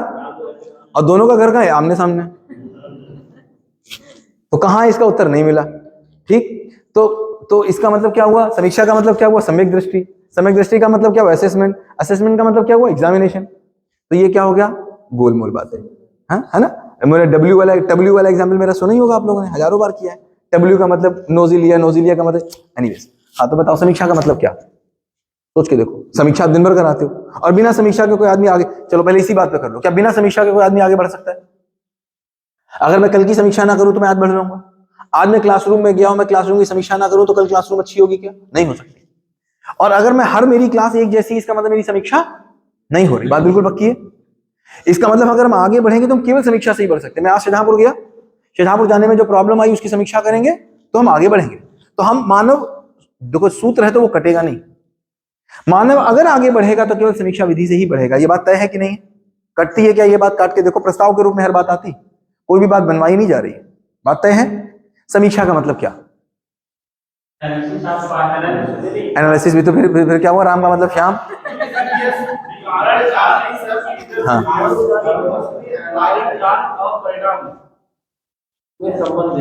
देखो, बिल्कुल बहुत मतलब बहुत करीब तक पहुंचे। देखो, हर आदमी कुछ ना कुछ चाहता ही है। हर आदमी कुछ ना कुछ, पक्की बात। जो वो चाहता है उसके लिए वो कुछ करता ही है, और जो कुछ करता है तो उससे कुछ परिणाम पाता ही है। ठीक, इन तीनों को जब एक लाइन में आके खड़ा कर देते हैं उसको समीक्षा बोलते हैं। इन तीनों को एक लाइन में लाके खड़ा कर देते हैं तो उसको क्या बोलते हैं? क्या बोलते हैं उसको? समीक्षा। हम कुछ चाहते ही हैं, चाहने के लिए कुछ करते ही हैं, करने से कुछ पाते ही हैं। जब पाना चाहने के अनुरूप नहीं होता है तो कमी कहां होती है? पाना चाहने के अनुरूप नहीं होता तो कमी कहां होती है? चाहने में कि करने में? करने में होती है। बात ठीक समझ में आती? तो समीक्षा का मतलब क्या हुआ? समीक्षा का मतलब चाहना, पाना, करना एक लाइन में जब नहीं होता है तब समस्या हो जाती है। हमारी जिंदगी में ज्यादातर क्या होता है, जब हम डिस्ट्रैक्शन पढ़ा रहे थे, बाल गीता में आप बच्चों को पढ़ा रहे थे तो इस बात पे बहुत काम किया था।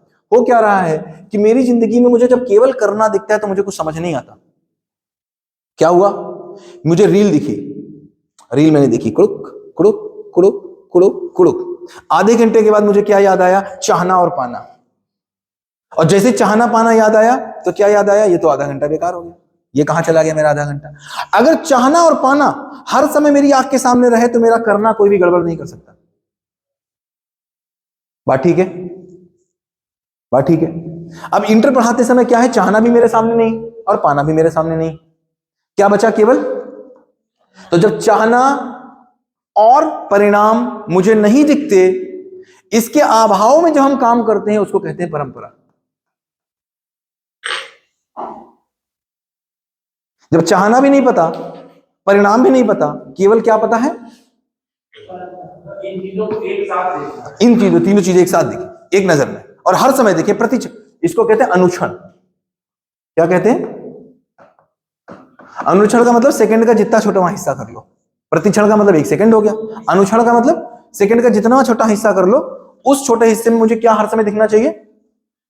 चाहना, करना, पाना। अगर ये मुझे दिखता रहेगा तो मेरा असेसमेंट कितनी देर चलेगा? हर 1 सेकंड चलेगा।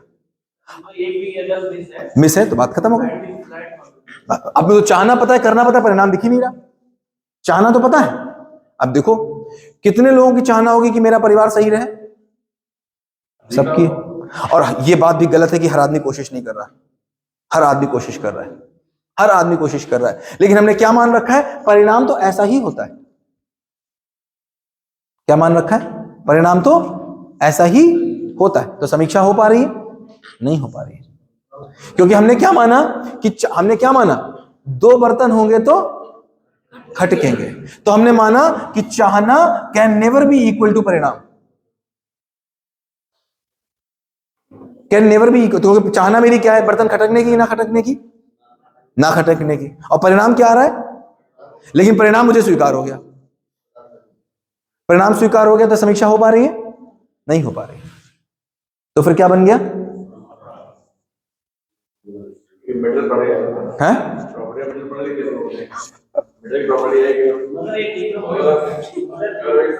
ये वही नहीं पाया। हाँ, तीनों नहीं पाएगा। तो हम लोग इस अगले, मैं क्या बोल रहा हूं सर, अगले 15 दिन में इस रूम में अगर आप रहे या नहीं रहे, इस वीडियो के माध्यम से देखा और केवल साथ चलते रहे जैसे इस समय चल रहे हैं, मैं आपको कह रहा हूं पूरी जिंदगी आपकी एक तरफ और ये 15 दिन एक तरफ।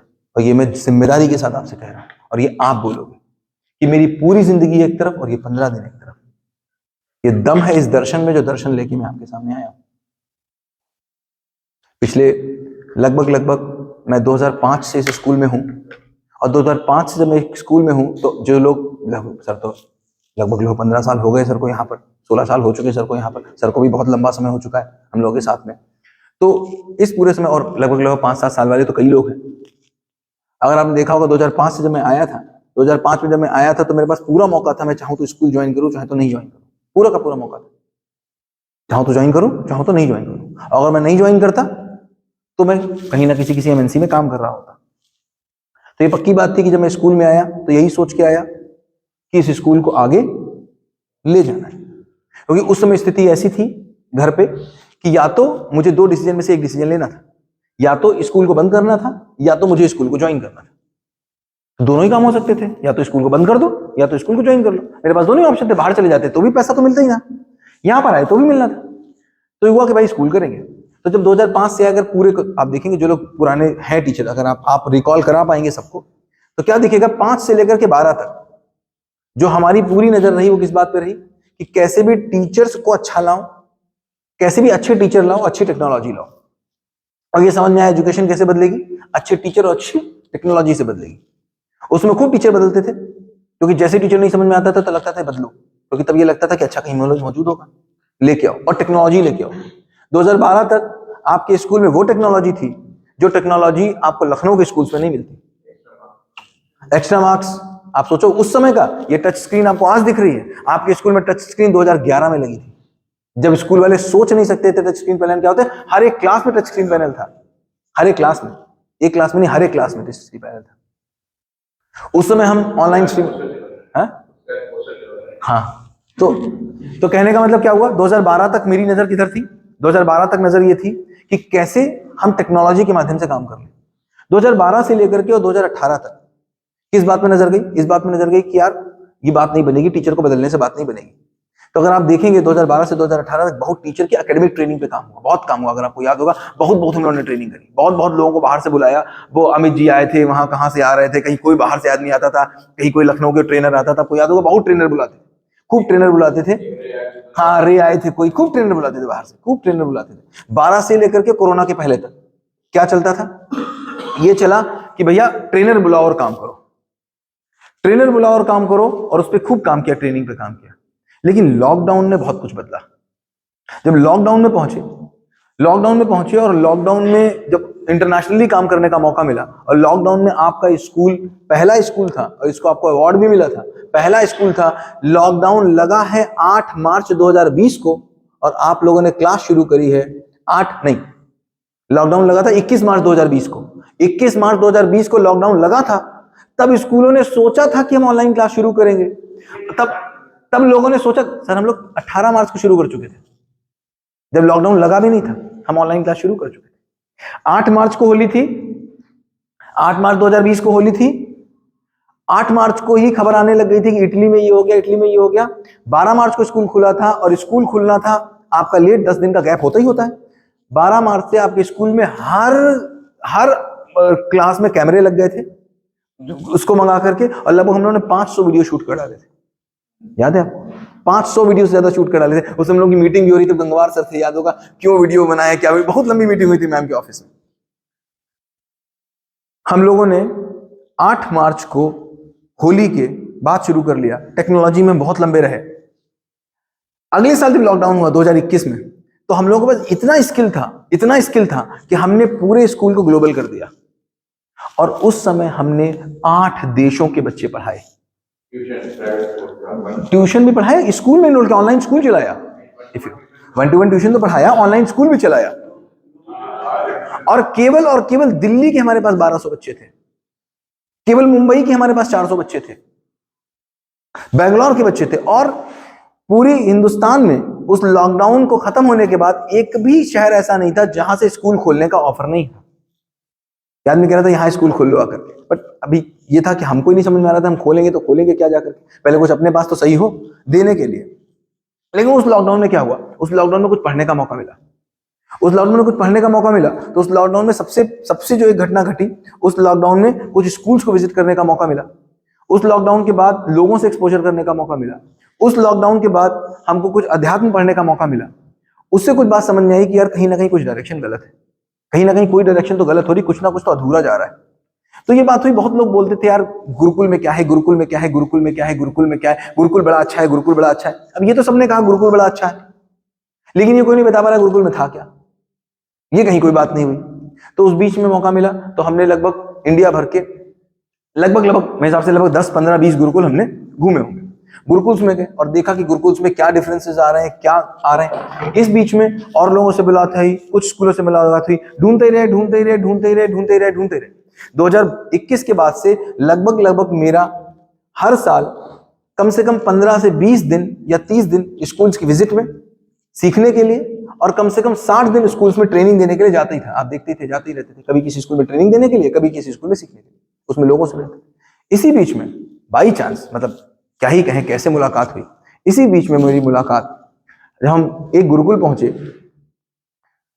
पहुंचे हम गुजरात में, और एक गुजरात के गुरुकुल को हम घूम रहे थे और यहां से गुजरात तक पहुंचे थे। तो नेचुरली आदमी सोचते ही कि इतनी दूर से कैसे कोई घूमने आया। गुजरात के गुरुकुल में थे, प्रिंसिपल से मिल रहे थे। प्रिंसिपल से हमारी आदत है क्वेश्चन ज्यादा पूछने की, क्वेश्चन पूछते बहुत है, हम दोनों लोग थे, क्वेश्चन बहुत पूछते थे।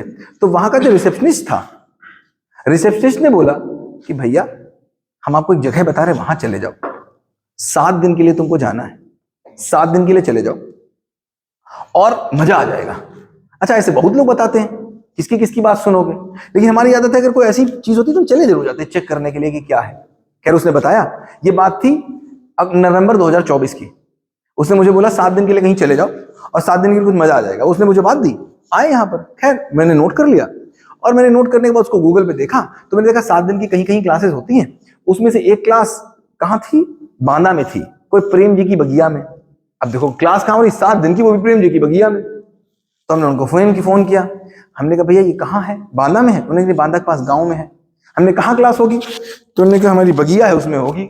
हमें रहेंगे क्या, कि वहीं कुटिया मतलब वहीं कमरे बने हैं। तो मतलब अकेले रहेंगे या कैसे रहेंगे, मतलब क्या व्यवस्था, गर्मी भी थी तो फरवरी की बात होगी, नहीं गर्मी तो नहीं थी। तो बात हुई तो हमने कहा खाने पीने क्या व्यवस्था होगी, कैसा क्या होगा। हमने पता नहीं कहाँ ये बुला ले रहे, 7 दिन के लिए नहीं जाएंगे यार, पता नहीं क्या इंतजाम होगा। खैर उस वेबसाइट को हम देखते रहे। मई के आसपास, लगभग मई और जून के आसपास हमने देखा कि 16 मई से सेशन होने वाला है। कहाँ सेशन होने वाला है? धर्मशाला में, हिमाचल में। तो हमने कहा ये तो मजेदार बात है, घूम लेंगे। तो तुहिन ने कहा हम भी चलेंगे, हम लोग घूमेंगे चल के, तुम अपना ज्ञान प्राप्त करना, यही बोला, तुम अपना ज्ञान ले लेना, हम अपना घूमेंगे। ठीक, तो कहाँ होनी थी, 16 जून से कहाँ होनी थी, धर्मशाला में होनी थी। तो धर्मशाला में जाते, हम अपना ज्ञान प्राप्त करते, ये अपना घूमती बच्चों के साथ। सबका अपना पूरी तैयारी हो गई, बैग पैक करने तक की बात आ गई, या बैग शायद पैक हो गए। उसके बाद 1-2 दिन पहले हमने पूरा प्लान किया कि समर ब्रेक में बाल गीता होनी थी, 15 तारीख को बाल गीता खत्म कर दिया कि 16 को जाएंगे। जब 15 या 14 को जाने की बात आई, हमने खोला तो देखा वो धर्मशाला वाला सेशन 16 मई से था, और ये जो 16 जून को ये हापुड़ में है। तो तुहिन ने बोला ऐसा है, अपना बैग अलग करो, मेरा बैग अलग करो, हम नहीं जा रहे, हटाओ ये तमाशे वहां से हम नहीं कर पाएंगे, चलो निकल लो ना 7 दिन के लिए। तो मैं लिटरली आपको बता रहा हूँ, जो मैं गया था तो मैं ये सोच के गया था संजीव सर कि मैं जा रहा हूं, मैं 2 दिन रुकूंगा और तीसरे दिन आ जाऊंगा। और यही होता ही था, मैं किसी जगह जाता था, 1-2 दिन रुकता था, क्वेश्चन पूछता था, बात बनती थी, मैं चला आता था। मैं 2 दिन के लिए गया, और मैं आपको लिटरली बता रहा हूं कि जब वहां पर पहुंचा, और वहां पर लगभग शायद 105 लोग थे, 105 लोग उस सेशन में थे, और 105 लोगों में से 104 लोग मेरे विरोधी थे। क्यों? हम क्वेश्चन इतने पूछते थे, और उनने तो कह भी दिया था मानना नहीं है। जब मानना नहीं है तो फिर क्या करोगे, तो हमको रोक कैसे पाओगे। अच्छा, फिर हम खाली तो गए नहीं थे, गीता पढ़ के गए थे, अष्टावक्र गीता पढ़ के गए थे, कुरान पढ़ के गए थे, जब्बाली पढ़ के गए थे। तो भैया ऐसी कोई चीज नहीं थी जो पढ़ी ना हो, थोड़ा बहुत तो पढ़ा नहीं था, पढ़ के भी बहुत गए थे, तो हम ऐसे कैसे तुम्हारी बात मान लें। कम से कम 4 दिन तक इतने क्वेश्चन मैंने पूछे जितने आप सोच नहीं सकते। लेकिन मजे की बात आपको बताएं, आप वो क्वेश्चन सोच नहीं सकते जिस क्वेश्चन का जवाब 1 लाइन में मौजूद। जिस क्वेश्चन को आप 10 लाइन में पूछोगे उसका 2 शब्द में आंसर, और आप उसको काट नहीं सकते ऐसा आंसर। मैं 7 दिन के लिए गया था, मैं 4 महीने बाद लौटा। सर एक क्वेश्चन आपने कौन सा पूछा था ये तो बताया। हम लोग पूरे, वो आप भी पूछोगे हमसे, वो आप भी पूछोगे। मैंने एक नहीं पूछा, मैंने हजारों पूछे। तो सर मैं क्या बता रहा हूं, मैं 2 दिन के लिए गया था और मैं 4 महीने के बाद लौटा। आपका फंक्शन था यहाँ पर जिसमें वर्ल्ड रिकॉर्ड बना रहे थे, मैंने कहा मुझे नहीं आना, भाड़ में जाए वर्ल्ड रिकॉर्ड, मैं नहीं आता, मैं नहीं आया आपके वर्ल्ड रिकॉर्ड में। मैंने कहा बनता रहे, ऐसे वर्ल्ड रिकॉर्ड 1000 बनेंगे, यहाँ का वर्ल्ड रिकॉर्ड कौन छोड़ेगा। इतना जबरदस्त। आज वो दर्शन को देने के लिए, उस दर्शन की इंट्रोडक्टरी क्लास जो मैंने 7 दिन की ली थी, वो आपको देने के लिए मैं खड़ा हूं।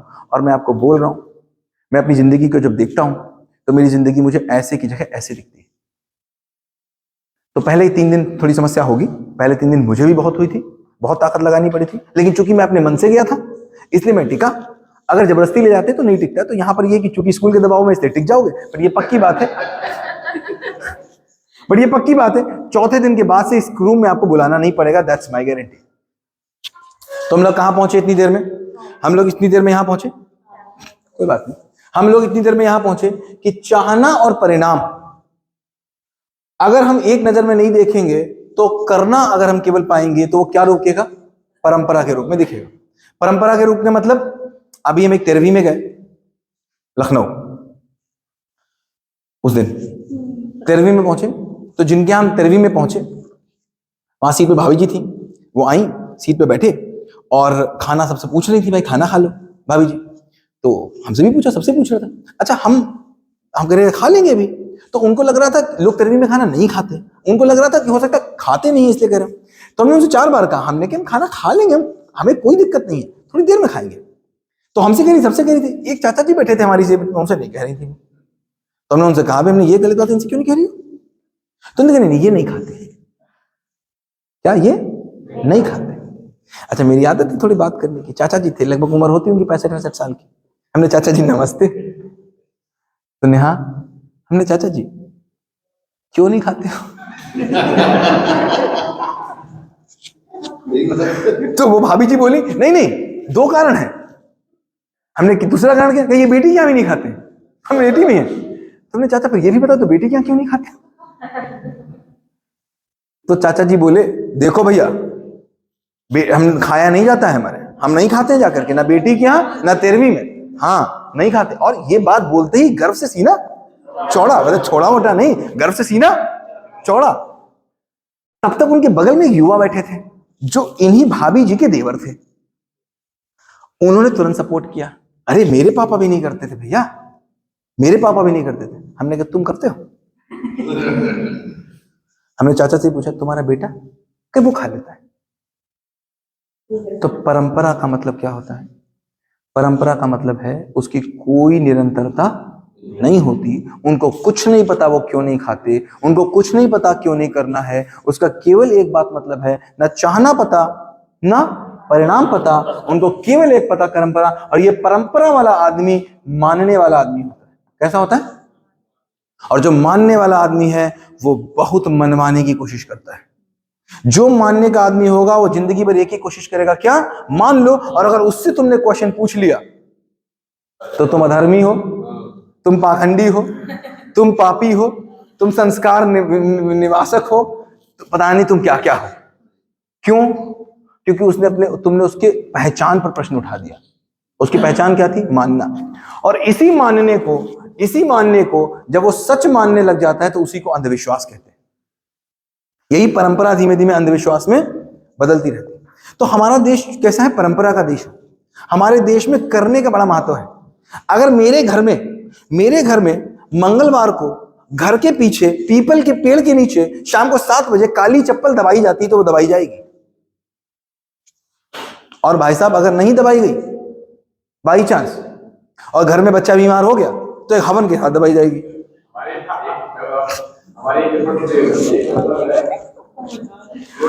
हाँ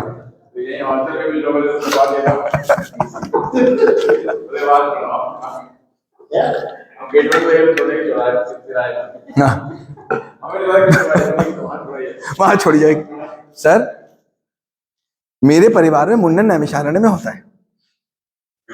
नई बहू हमेशा क्या करती है, परंपरा तोड़ने की कोशिश करती है। तो कभी मेरी मम्मी भी नई बहू रही होगी,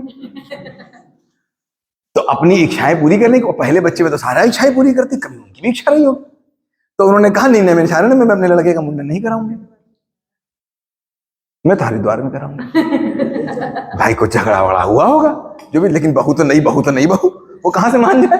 तो वो भी कभी नहीं, सास भी कभी बहू तो नहीं मानी।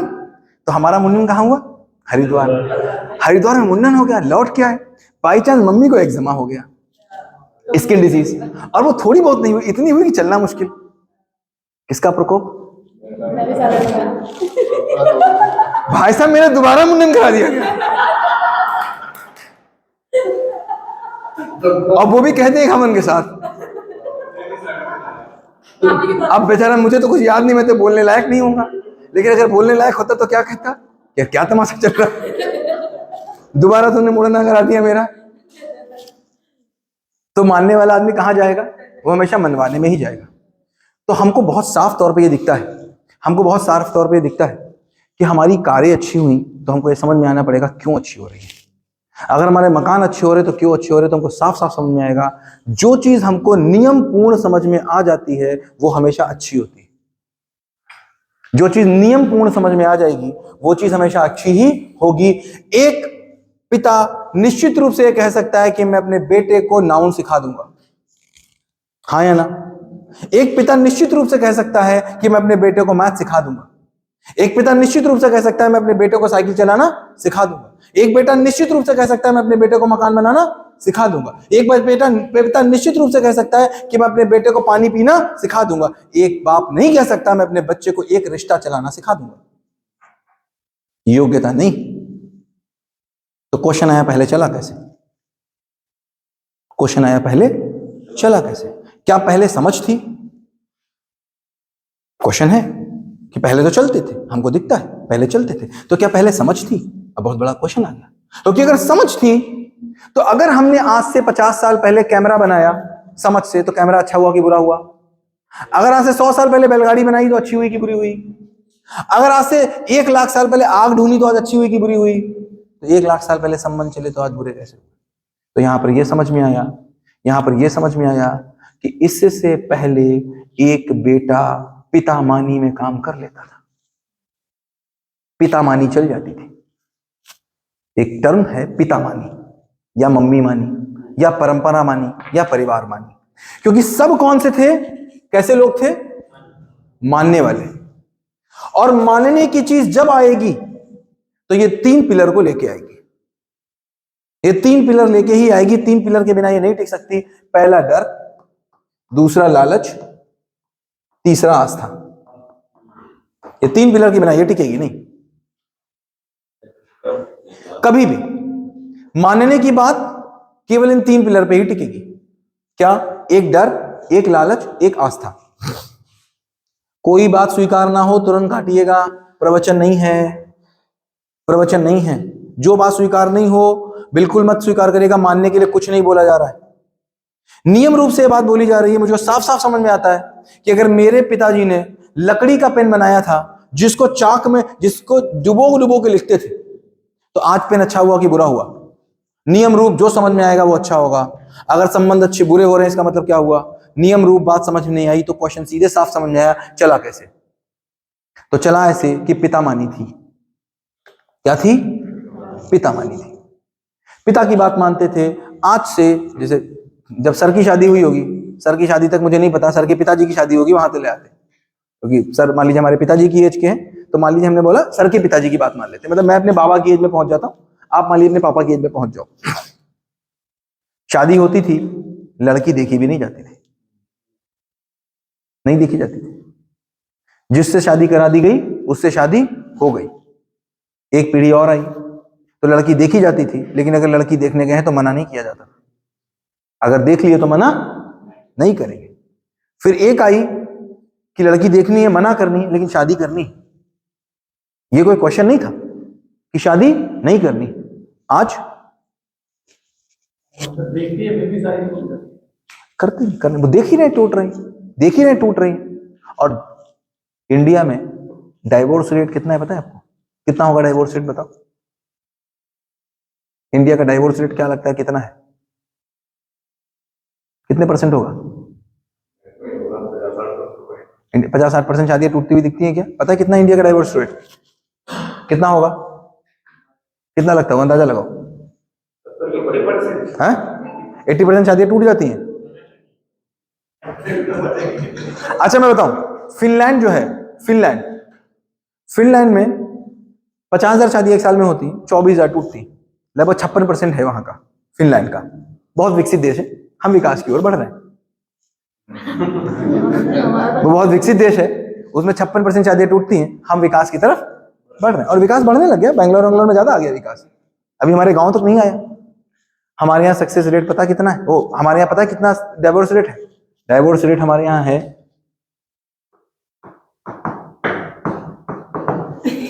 एक छोड़ दिया क्योंकि आपको बाई चांस, मेरा नहीं हुआ। मैं डाइवोर्स रेट का मतलब है डाइवोर्स सक्सेस रेट भले कम हो, लेकिन ऐसा एक भी जोड़ा नहीं दिखेगा जो ये ना सोचे कि इससे बढ़िया शादी ना हुई होती तो ठीक था।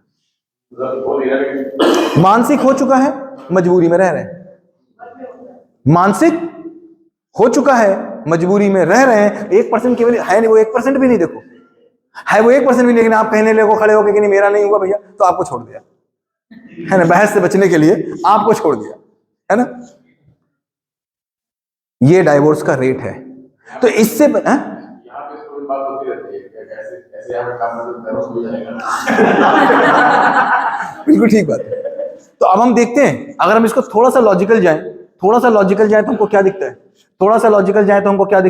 हमको ये दिखता है कि एक परिवार होता था जिसमें 100 लोग रहते थे, और 100 लोग रहते थे, 50 लोग रहते थे। इनकम का सोर्स केवल एक था, खेती लेकर के आप अपने सर पे कहीं जा नहीं सकते थे। खेती लेकर के अपने सर पे कहीं जा नहीं सकते थे। क्योंकि खेती लेकर के कहीं सर पे जा नहीं सकते थे, पिताजी मरेंगे 80 साल में, तो मेरे पास कब आएगी? 80 साल में। तो 80 साल तक मेरे पास क्या है? कुछ नहीं। तो 80 साल तक क्या होगा?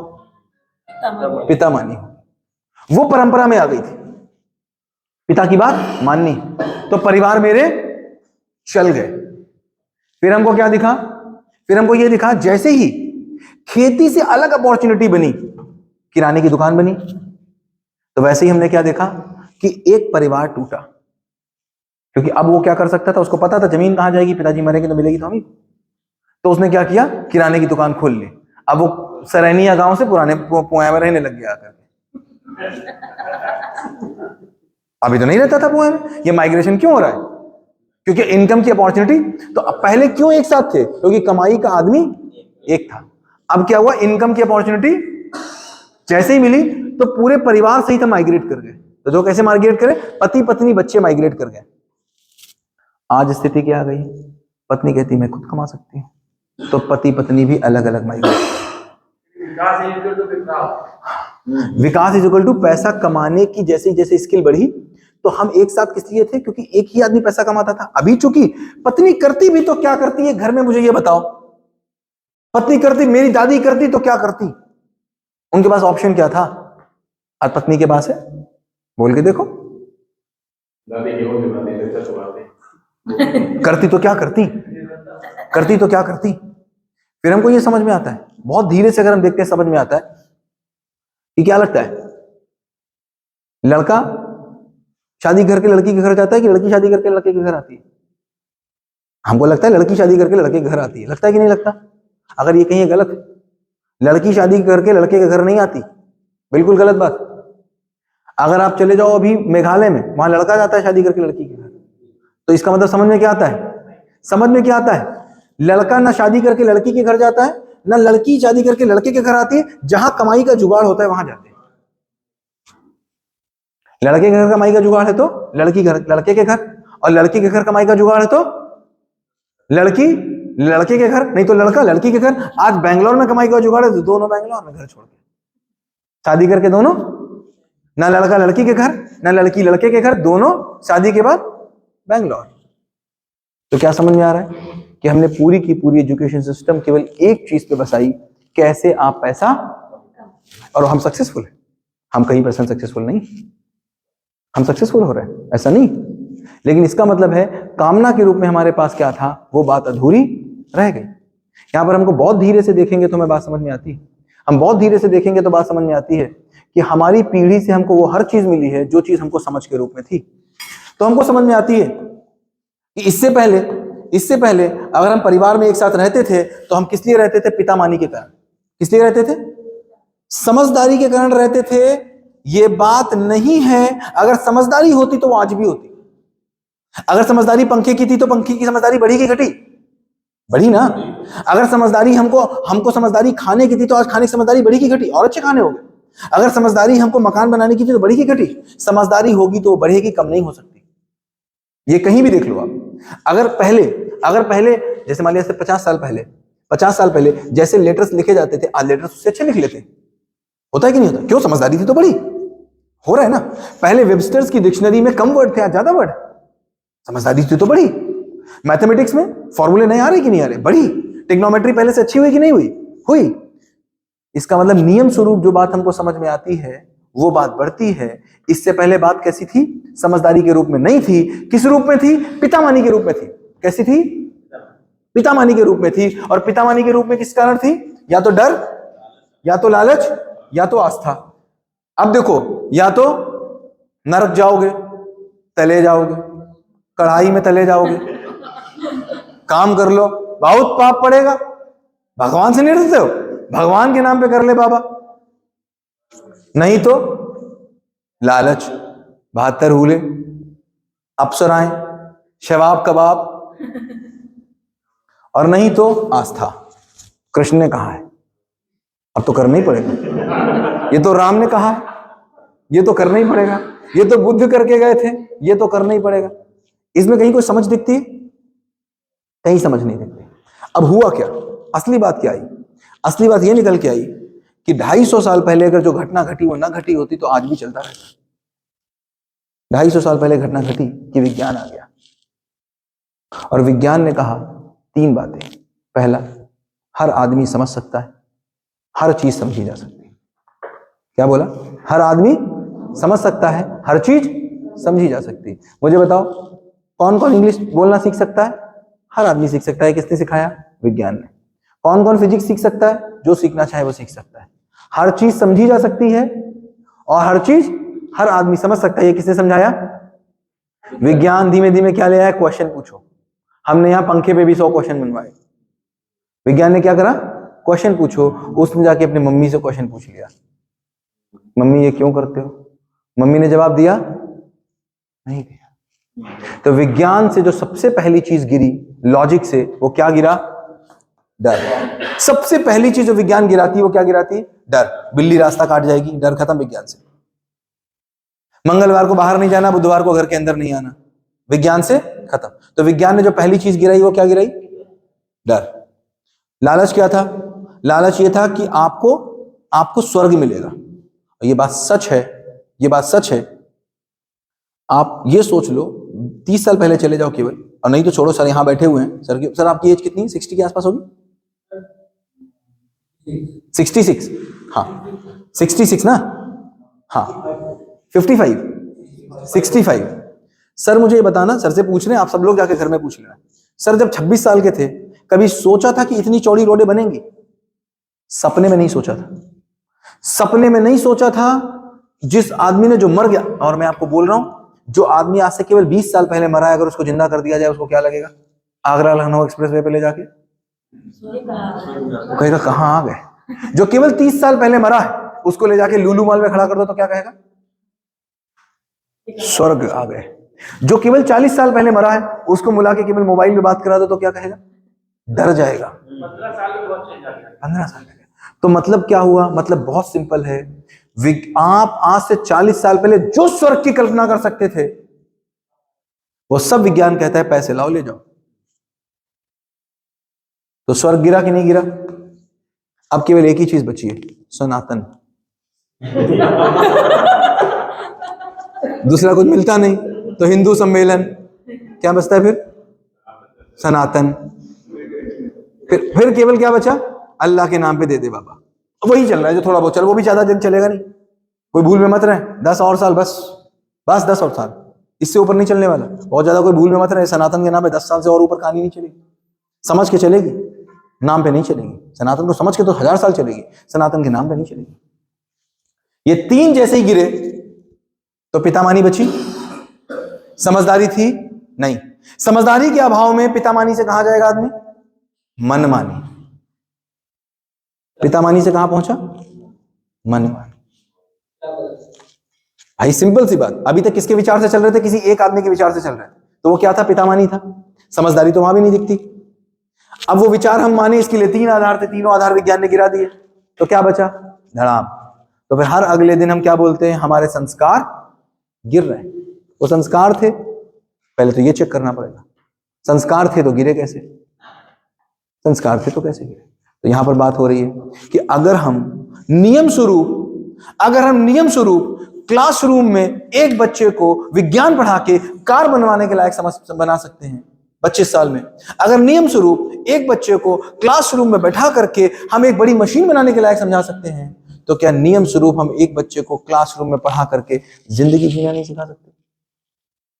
हाँ या ना? ये पहली बार ऐसा मौका आया है पूरे इतिहास में जब जिंदगी को आपके इस ब्लैक बोर्ड पे उतनी ही काबिलियत से रखा जाएगा जैसे आप क्लासरूम में नाउन प्रोनाउन और लाइट को रखते हैं।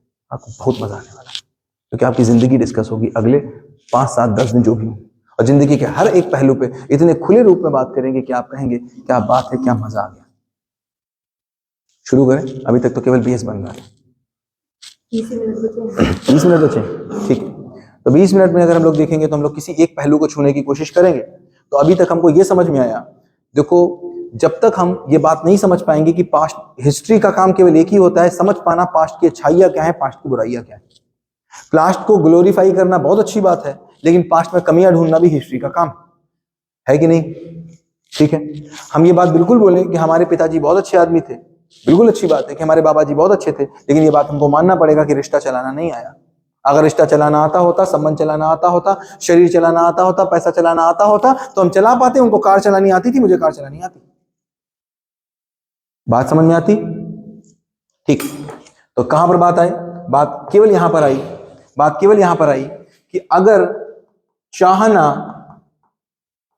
करना और पाना, ये 3 ही चीज तो पूरी दुनिया इन्हीं तीनों में तो घूम रही है। कहते हैं त्रिगुणी है दुनिया, कृष्ण कहते हैं दुनिया त्रिगुणी है, इसी 3 में पूरी दुनिया घूम रही है। इन 3 में से सबसे इंपॉर्टेंट क्या है? करना, चाहना कि पाना? बिल्कुल तय हो गई बात। इसमें से करना और पाना ज्यादा इंपॉर्टेंट तो नहीं दिख रहा कहीं किसी को? चाहना इंपॉर्टेंट है। तो मुझे बताओ, चाहने के तौर पे ये करना कैसे तय होगा? चाहने से तय होगा कि नहीं तय होगा? ठीक। तो चाहने के तौर पे अगर हम पाने की बात करें, परिणाम की बात करें, तो परिणाम के तौर पे हमको साफ साफ ये दिखता है कि 10 PhD करने के बाद भी क्या मेरी कामना, अगर मैं आपसे पूछूं कामना के तौर पे ये है कि नहीं है कि हम ये चाहते हैं कि मेरे परिवार के रिश्ते शिकायत मुक्त हों? हाँ तो कौन कौन कामना के रूप में किसके पास ये कि मेरे परिवार के सभी रिश्ते कामना मुक्त, कि अब शिकायत मुक्त हों? एक भी ऐसा रिश्ता बताओ जो शिकायत मुक्त हो, एक बता दो। नहीं, इवन अपने आप से भी नहीं। तो इसका मतलब मुझे क्या दिखता है? पाने के तौर पे मुझे दिखता है मेरा एक भी रिश्ता शिकायत मुक्त नहीं। अब या तो इसको ये मान लें कि पाना बराबर चाहना हो नहीं सकता, चाहने के रूप में तो है। अब या तो क्या मान लें, चाहना बराबर पाना हो नहीं सकता, तो फिर करने की समीक्षा होगी। ये बात हम बिल्कुल समझ ले, चाहना जो है वो पाना होगा ही होगा। उसका इन्वेंशन अभी ना हुआ हो, ये अलग बात हो गई। हमको ये बात दिखती है बहुत साफ साफ, हमको बहुत साफ साफ ये बात दिखती है कि हम 10 इकोनॉमिक्स में PhD करने के बाद ये तय नहीं कर पाते कि मेरी आवश्यकता क्या है। मुझसे मेरे मोहल्ले वाले तय कराते हैं, मुझसे मेरे पड़ोसी तय कराते हैं, मुझसे मेरे फूफा जी का इंस्टाग्राम तय कराता है। आज की डेट में टेलर बहुत परेशान है। टेलर कहता है लेडीज आती और 15-15 स्क्रीनशॉट लेके आती, और मजे की बात टेलर बोलता है 15 स्क्रीनशॉट लेके आती और कहते 15 स्क्रीनशॉट से एक ड्रेस बना दो। इस वाले की चुन्नी, इस वाले की प्लेट, इस वाले का ब्लाउज, इस वाले का हुक, 15 के साथ एक ड्रेस बना दो। ठीक है ना। तो कहने का मतलब हुआ कि हम इतनी पीएचडी करने के बाद भी अपनी आवश्यकता खुद तय कर पाने की योग्यता बना पा रहे हैं? नहीं बना पा रहे। मैं केवल क्या बोल रहा हूं, क्या इस क्लास की जरूरत को हम स्टैब्लिश कर पाए आज का 2 घंटे का ऑब्जेक्टिव की वजह से? नहीं, कुछ और नहीं।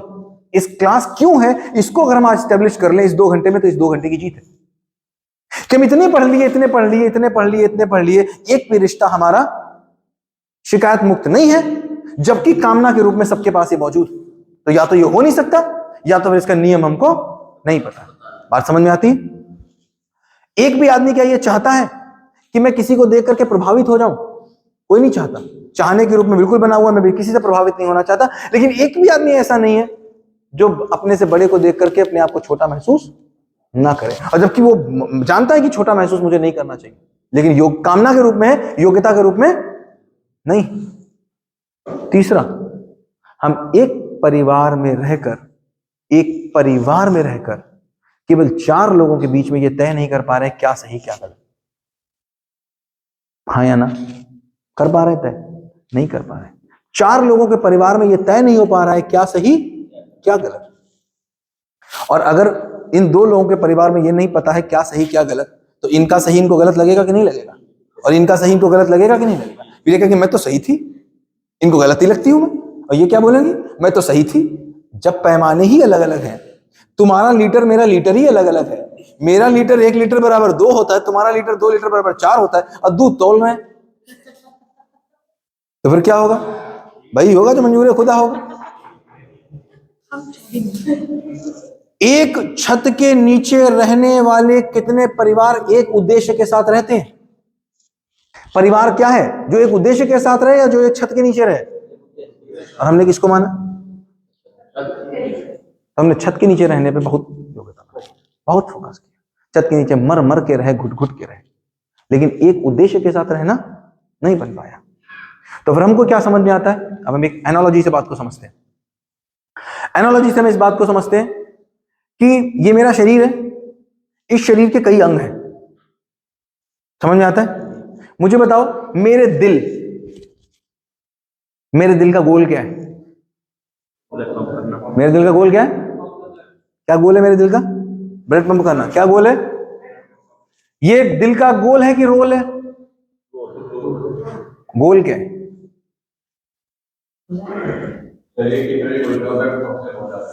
ये रोल है उसका, ये गोल है। ये रोल है, शरीर तक पहुंचा देना। उस रोल, वो रोल का हिस्सा है, वो रोल का हिस्सा, रोल है इसलिए पहुंच रहा है। गोल क्या है? करेक्ट, एक शरीर को स्वस्थ बनाए रखना। मेरी किडनी का क्या गोल है? किडनी का क्या गोल है? या फिर ब्लड साफ करना? रोल हो गया। रोल और गोल में हमको अंतर समझना पड़ेगा। हमें रोल और गोल में अंतर नहीं पता। मुझे बताओ, मेरी आंखों का क्या गोल है? आंखों का क्या गोल है? हाँ? देखना गोल है कि रोल है? गोल क्या है? आंखों का गोल क्या है?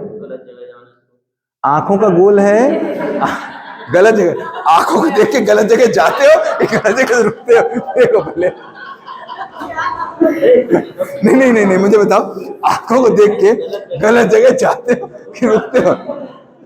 मेरे लाल, ना आंखों का काम गलत जगह जाने से रोकना है, ना आंखों का काम गलत जगह ले जाना है। गलत जगह जाने से रोकता भी कोई और है, ले जाता भी कोई है। आंखों का काम केवल देख के सूचना देना है। और क्यों? ताकि ये शरीर व्यवस्थित रूप से चल पाए। हाँ या ना? ठीक है। हाथों का उद्देश्य क्या है? हाथों का गोल क्या है? हाथ का गोल क्या है? वॉलीबॉल। वो हाथों का रोल है कि गोल है? गोल क्या है? शरीर को स्वस्थ रखना। शरीर को स्वस्थ रखना। अब शरीर डिसाइड करेगा उससे क्या करना है। आवश्यकताओं को पूरा करना तो उसका रोल हो गया। बाह्य आवश्यकताओं को ऐसा करना उसका रोल हो गया। मुझे बताओ, मेरे लंग्स का गोल क्या है? लंग्स का गोल क्या है? बॉडी स्वस्थ रहे, ये इसका गोल है। रोल क्या है? करेक्ट। मेरे इंटेस्टाइन का गोल क्या है? करेक्ट। अब बात निकल के आई, एम एक होगा। एम क्या होगा? उस एम के प्रकाश में रोल तय होंगे। बात समझ आती? एम कैसा होगा? एक होगा। उस एम के प्रकाश में क्या होगा? रोल तय होंगे। तो ये मैं हूं, आप नहीं हो, ठीक है? आप कह देंगे तो आपको कितने गंदे हम हैं, तुमने कह दिया हम हैं, ठीक है? तो ये मैं हूं, मेरी बॉडी के अंदर बहुत ढेर सारे ऑर्गन्स हैं। इन सारे ऑर्गन्स में हमको सामंजस्य दिख रहा है कि विरोध दिख रहा है? क्यों? क्यों? क्योंकि एक लक्ष्य में सभी समायोजित हैं। सभी एक लक्ष्य में समायोजित हैं। अब मुझे बताओ इस बॉडी में क्या ज्यादा इंपॉर्टेंट है? इक्वली इंपॉर्टेंट है, क्योंकि एक भी चीज कम होने से मेरी बॉडी स्वस्थ नहीं होती। अब मुझे बताओ, क्या हार्ट लंग्स का सम्मान कर पाता है कि नहीं? क्यों? क्योंकि उसको पता है लंग्स के ना चलने से मैं अफेक्टेड हूं। लंग्स के ना चलने से मैं अफेक्टेड हूं। किडनी लीवर का सम्मान कर पाती है कि नहीं? हां। क्यों? क्योंकि लीवर नहीं होगा तो किडनी का कोई रोल नहीं है। इन सबके रोल कैसे तय हो रहे हैं? किसी एक गोल से। एक गोल से तय होंगे। अब मुझे बताओ, एक गोल ना होने की दिशा में क्या होगा? एक गोल ना होने की दिशा में क्या होगा? हार्ट बोलेगा मैं तो नहीं धड़कूंगा, मैं तो नहीं धड़कता, 24 घंटे धड़कता है तो 2 मिनट मैं तो नहीं धड़कता, जाओ मेरा मन तो नहीं है, मैं तो मूवी देखूंगा, मैं तो खाना नहीं बनाता, मैं तो नहीं करूंगा। ये क्या हो गया?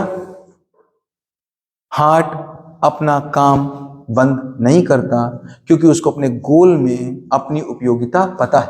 तो सूत्र क्या निकल के आता है? सूत्र निकल के आता है, हर एक इकाई स्वयं में व्यवस्थित और व्यवस्था में भागीदार है। क्या सूत्र है?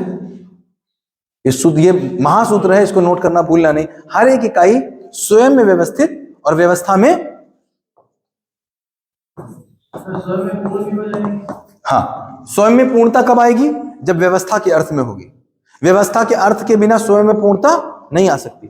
स्वयं में व्यवस्थित और व्यवस्था में भागीदार है। हर इकाई स्वयं में व्यवस्थित और व्यवस्था में, अब बहुत इंपॉर्टेंट बात, हर एक इकाई स्वयं में व्यवस्थित और व्यवस्था में भागीदार है। पहले स्वयं में व्यवस्थित होगी कि पहले व्यवस्था पता होगी? व्यवस्थित होगे कैसे तक व्यवस्था नहीं पता? बात समझो। बात मुझे बताओ, अगर मैं स्कूल में आया हूं, मैं व्यवस्थित स्कूल की व्यवस्था के हिसाब से होऊंगा? मैं स्कूल की व्यवस्था के हिसाब से होऊंगा या अपने आप व्यवस्थित हो जाऊंगा? मेरी व्यवस्था समझो। मैं एक आदमी हूं, मैं जब अपनी बेटी के सामने जाता हूं तो क्या बन जाता हूं? पिता बन जाता हूं।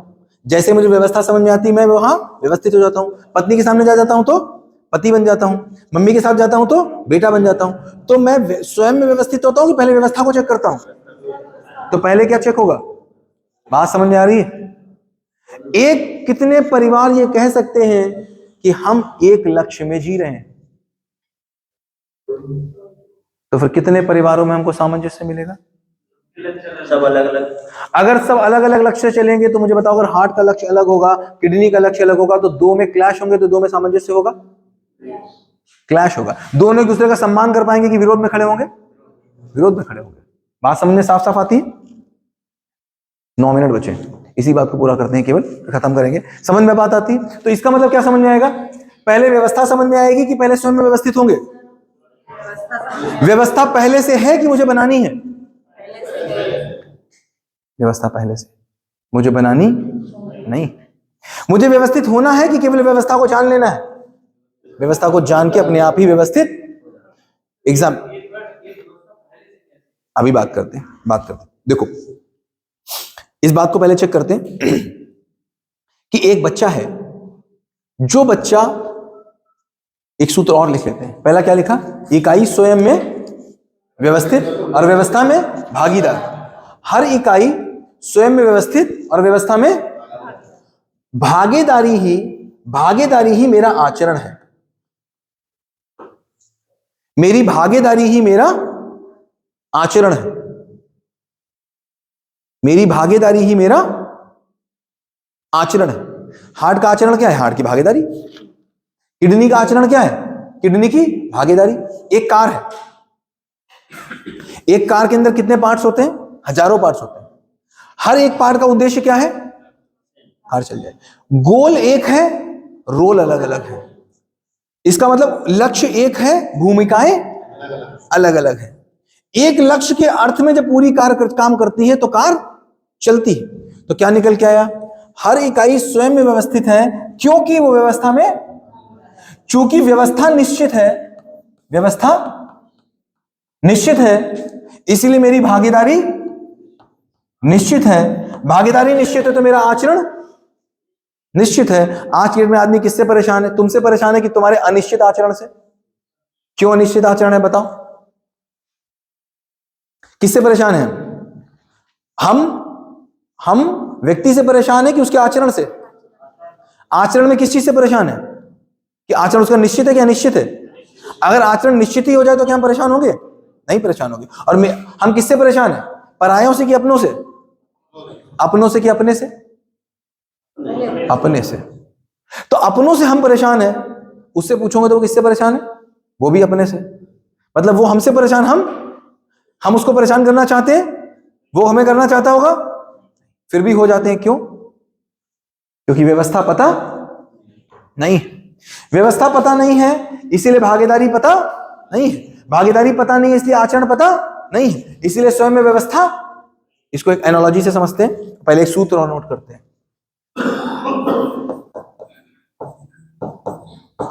हर इकाई का आचरण उससे बड़ी व्यवस्था में तय होता है। क्या निकल के आया? हर इकाई का आचरण उससे बड़ी व्यवस्था में तय होता है। यह सूत्र है, कटता नहीं। पहला क्या निकल के आया? हर इकाई स्वयं में व्यवस्थित और व्यवस्था में भागीदार है। और दूसरा क्या निकल के आया?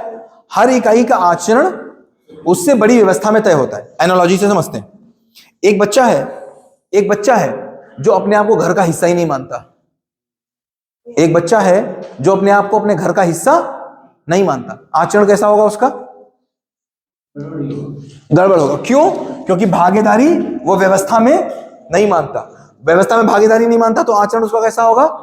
अब मान लीजिए वो बच्चा किसी का हिस्सा नहीं मानता, वो बच्चा किसी को हिस्सा नहीं मानता, लेकिन अपनी मां का अपने आप को बेटा मानता है। आचरण थोड़ा सा ठीक हुआ, किसी एक के साथ ठीक हुआ, क्योंकि किसी एक के साथ व्यवस्था को पहचानता है, किसी की एक के साथ व्यवस्था को पहचानता है और उसमें अपनी भागीदारी को पहचानता है। तो एक जगह उसका आचरण, मां के साथ उसका आचरण कैसा हो गया? संतुलित। मां के साथ वो कैसा हो गया? संतुलित। बाकी सबके साथ असंतुलित। अब वो बच्चा, बाई चांस की बात है, केवल अपने मम्मी पापा के साथ अपने आचरण को पहचानता है, केवल मम्मी पापा के साथ रिश्ते को पहचानता है, बाकी चाचा चाची पूरे मोहल्ले किसी के साथ नहीं पहचानता। तो आप बताओ उसका आचरण कहां पर निश्चित हुआ? अपने मम्मी पापा के साथ। साथ साथ चल रहे हो कि नहीं? देखो मेरा काम है चलते रहना, आपका काम है साथ साथ चलते रहना, क्लासरूम की तरह। आप यही तो कहते हो ना समझ में आए तो तुरंत पूछ लेना, जहां पर जरा डाउट हो पूछ लेना। हर एक चीज लिंक में चल रही है। जो हम आज बोलेंगे और जो आज से 15 दिन बाद बोलेंगे सब एक दूसरे से कनेक्टेड है। जैसे क्लासरूम में पहले दिन की एडिशन और आखिरी दिन के ट्रिग्नोमेट्री से कनेक्टेड होती है। आपके साथ भागीदार चलते रहेंगे तो इतनी आचरण ही परंपरा नहीं बन जाएगा। आचरण परंपरा का मतलब क्या है? मैं समझ के कर रहा हूं या मैं किसी को देख के कर रहा हूं? भाई जैसे ऐसे समझो, किसी ने तो कभी समझा होगा ना बेटी क्या खाना नहीं खाना है। ये इलॉजिकल नहीं होगा, ये वाकई लॉजिकल होगा। किसी ने समझा होगा लेकिन हम बिना समझे कर रहे हैं। इसका मतलब है तब कोई चाहना होगी, तब उसको, भाई एक समय ऐसा था जब खाना नहीं था लोगों के, ठीक है, शादियां होती थी, आप समझो शादियां होती थी, शादियों में आदमी का पैसा नहीं होता था, वो इधर उधर से मांगता था।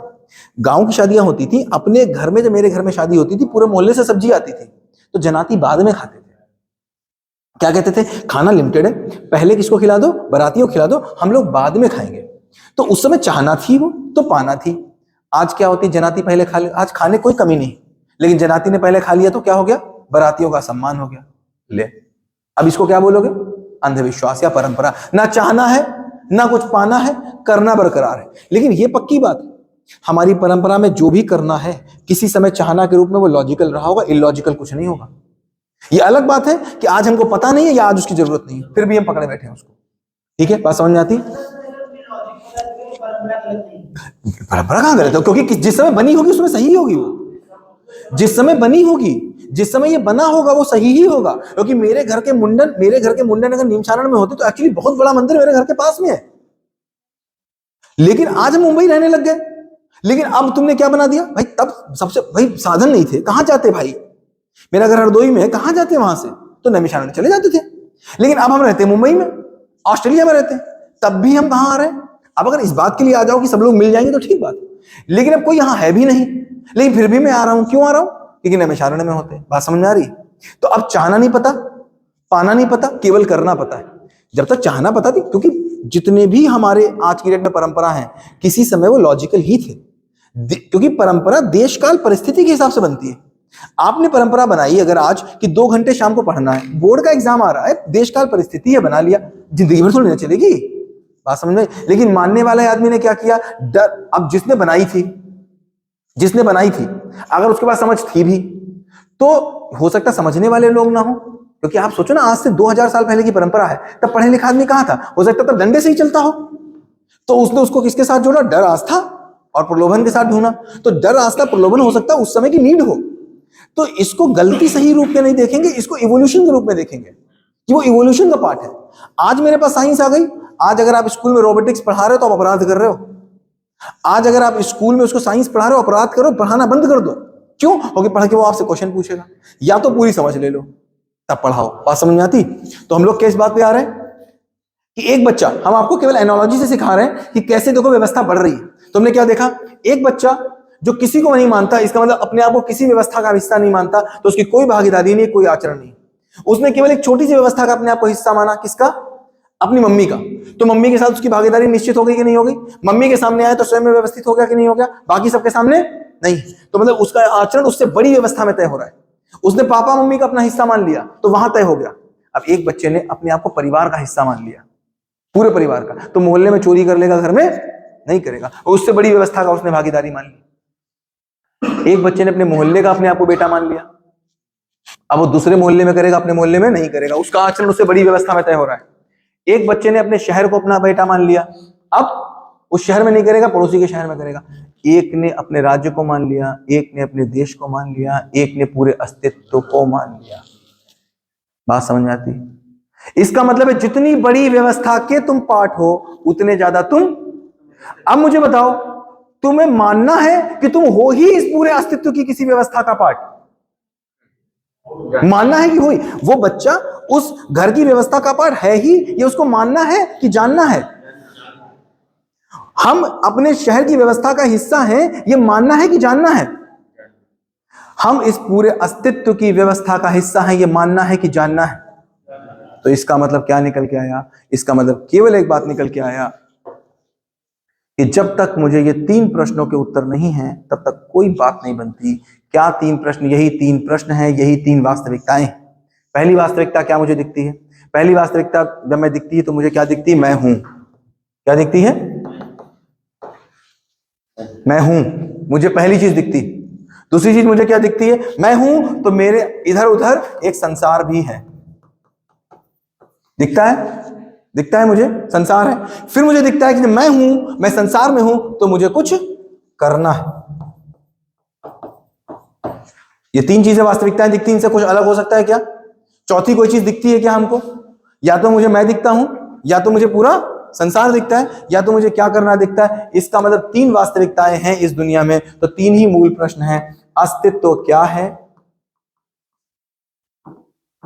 मैं कौन हूं या मैं क्या हूं, और करना क्या है। अस्तित्व क्या है जाने बिना मैं क्या हूं पता नहीं चलता, और अस्तित्व क्या है जाने बिना व्यवस्था पता नहीं चलती, व्यवस्था जाने बिना करना पता नहीं चलता। हमको इन 2 प्रश्नों के उत्तर नहीं है, ये ढूंढ रहे हैं। हम क्या ढूंढ रहे हैं? करना क्या है। करना क्या है ढूंढ रहे हैं, अस्तित्व क्या है, मैं क्या हूं पता नहीं है। तो बात केवल इतनी निकल के आई, अस्तित्व को जाने बिना, अस्तित्व क्या है, कैसा है, क्यों है, किसने बनाया, कब बनाया, किस मटेरियल से बनाया, ईश्वर क्या है, कौन चला रहा है इसको, कब चला रहा है, कैसे चला रहा है, मैं क्या हूं, मैं कौन हूं, जाने बिना करना क्या है पता नहीं चलेगा। जितनी हैसियत लगानी है लगा लो, जितनी दम लगानी है लगा लो, क्योंकि सब अपनी अपनी कल्पना से, अपनी अपनी कल्पना से अपने अपने व्यवस्था को माने बैठे। अब एक ही परिवार में सब लोग व्यवस्था अपनी अपनी माने बैठे हैं कि एक है व्यवस्था, नहीं। परिवार की व्यवस्था तय होगी कि परिवार की व्यवस्था समाज में तय होगी? परिवार की व्यवस्था कहां तय होगी? किसी समाज में तय होगी या अपने आप तय हो जाएगी? मेरी व्यवस्था परिवार में तय होगी, परिवार की व्यवस्था समाज में तय होगी, समाज की व्यवस्था राष्ट्र में तय होगी, राष्ट्र की व्यवस्था विश्व में तय होगी, और विश्व की व्यवस्था सोलर सिस्टम में तय होगी, सोलर सिस्टम की व्यवस्था मिल्की वे में तय होगी, मिल्की वे की व्यवस्था अस्तित्व में तय होगी। तो होल को पता चलता है, होल पता चलता है तो पार्ट समझ में आता है, पार्ट समझ में आता है, होल समझ में आता है तो पार्ट समझ में आता है, पार्ट समझ में आता है तो गोल समझ में आता है, गोल समझ में आता है तो रोल समझ में आता है, रोल समझ में आता है तो जीना हो जाता है। क्या समझ में आया? हम केवल अपने अपने रोल डिसाइड करने की कोशिश कर रहे हैं बिना किसी गोल की जाने। तो इस अस्तित्व की जो आपने बोला अव्यवस्था, क्या ये अस्तित्व आपको नियम पूर्ण दिखता है? ये अस्तित्व नियम पूर्ण दिखता है कि अनियम पूर्ण दिखता है? नियम पूर्ण दिखता है। तो एक कार के अंदर, एक कार्बोरेटर क्या करेगा, ये कौन तय करेगा? ये कार का गोल तय करेगा। तो मैं क्या करूंगा, कौन तय करेगा? ये अस्तित्व में व्यवस्था पहले से है, अस्तित्व में व्यवस्था पहले से है। तो इस अगले 15 दिन में हम केवल व्यवस्था समझेंगे, इन्हीं 3 प्रश्नों का उत्तर समझेंगे, और ऐसा समझेंगे आपके जितने प्रश्न होंगे हर एक प्रश्न का उत्तर इसी से निकलेगा, क्योंकि इन्हीं 3 चीजों से, फिर कह रहे हैं दुनिया त्रिगुणी है, 3 ही चीजों में फंस के आप रहेंगे। अस्तित्व क्या है, करना क्या है, अस्तित्व क्या है, मैं क्या हूं, करना क्या है। 8-4 आज की क्लास को खत्म करते हैं, ये रिकॉर्डिंग में अपलोड कर दूंगा। मुझे नहीं पता आज मजा आया कि नहीं आया, हो सकता है आज मजा ना आया हो, पहला दिन था, समीक्षा में ही गया, 2-3 दिन ऐसा हो सकता है, लेकिन जैसे ही व्यवस्था खुलेगी आपकी आंखें खुलेंगी, दिल खुलेंगे, और आप देखेंगे बहुत मजा आने वाला है, बहुत मजा आने वाला है। Thank you.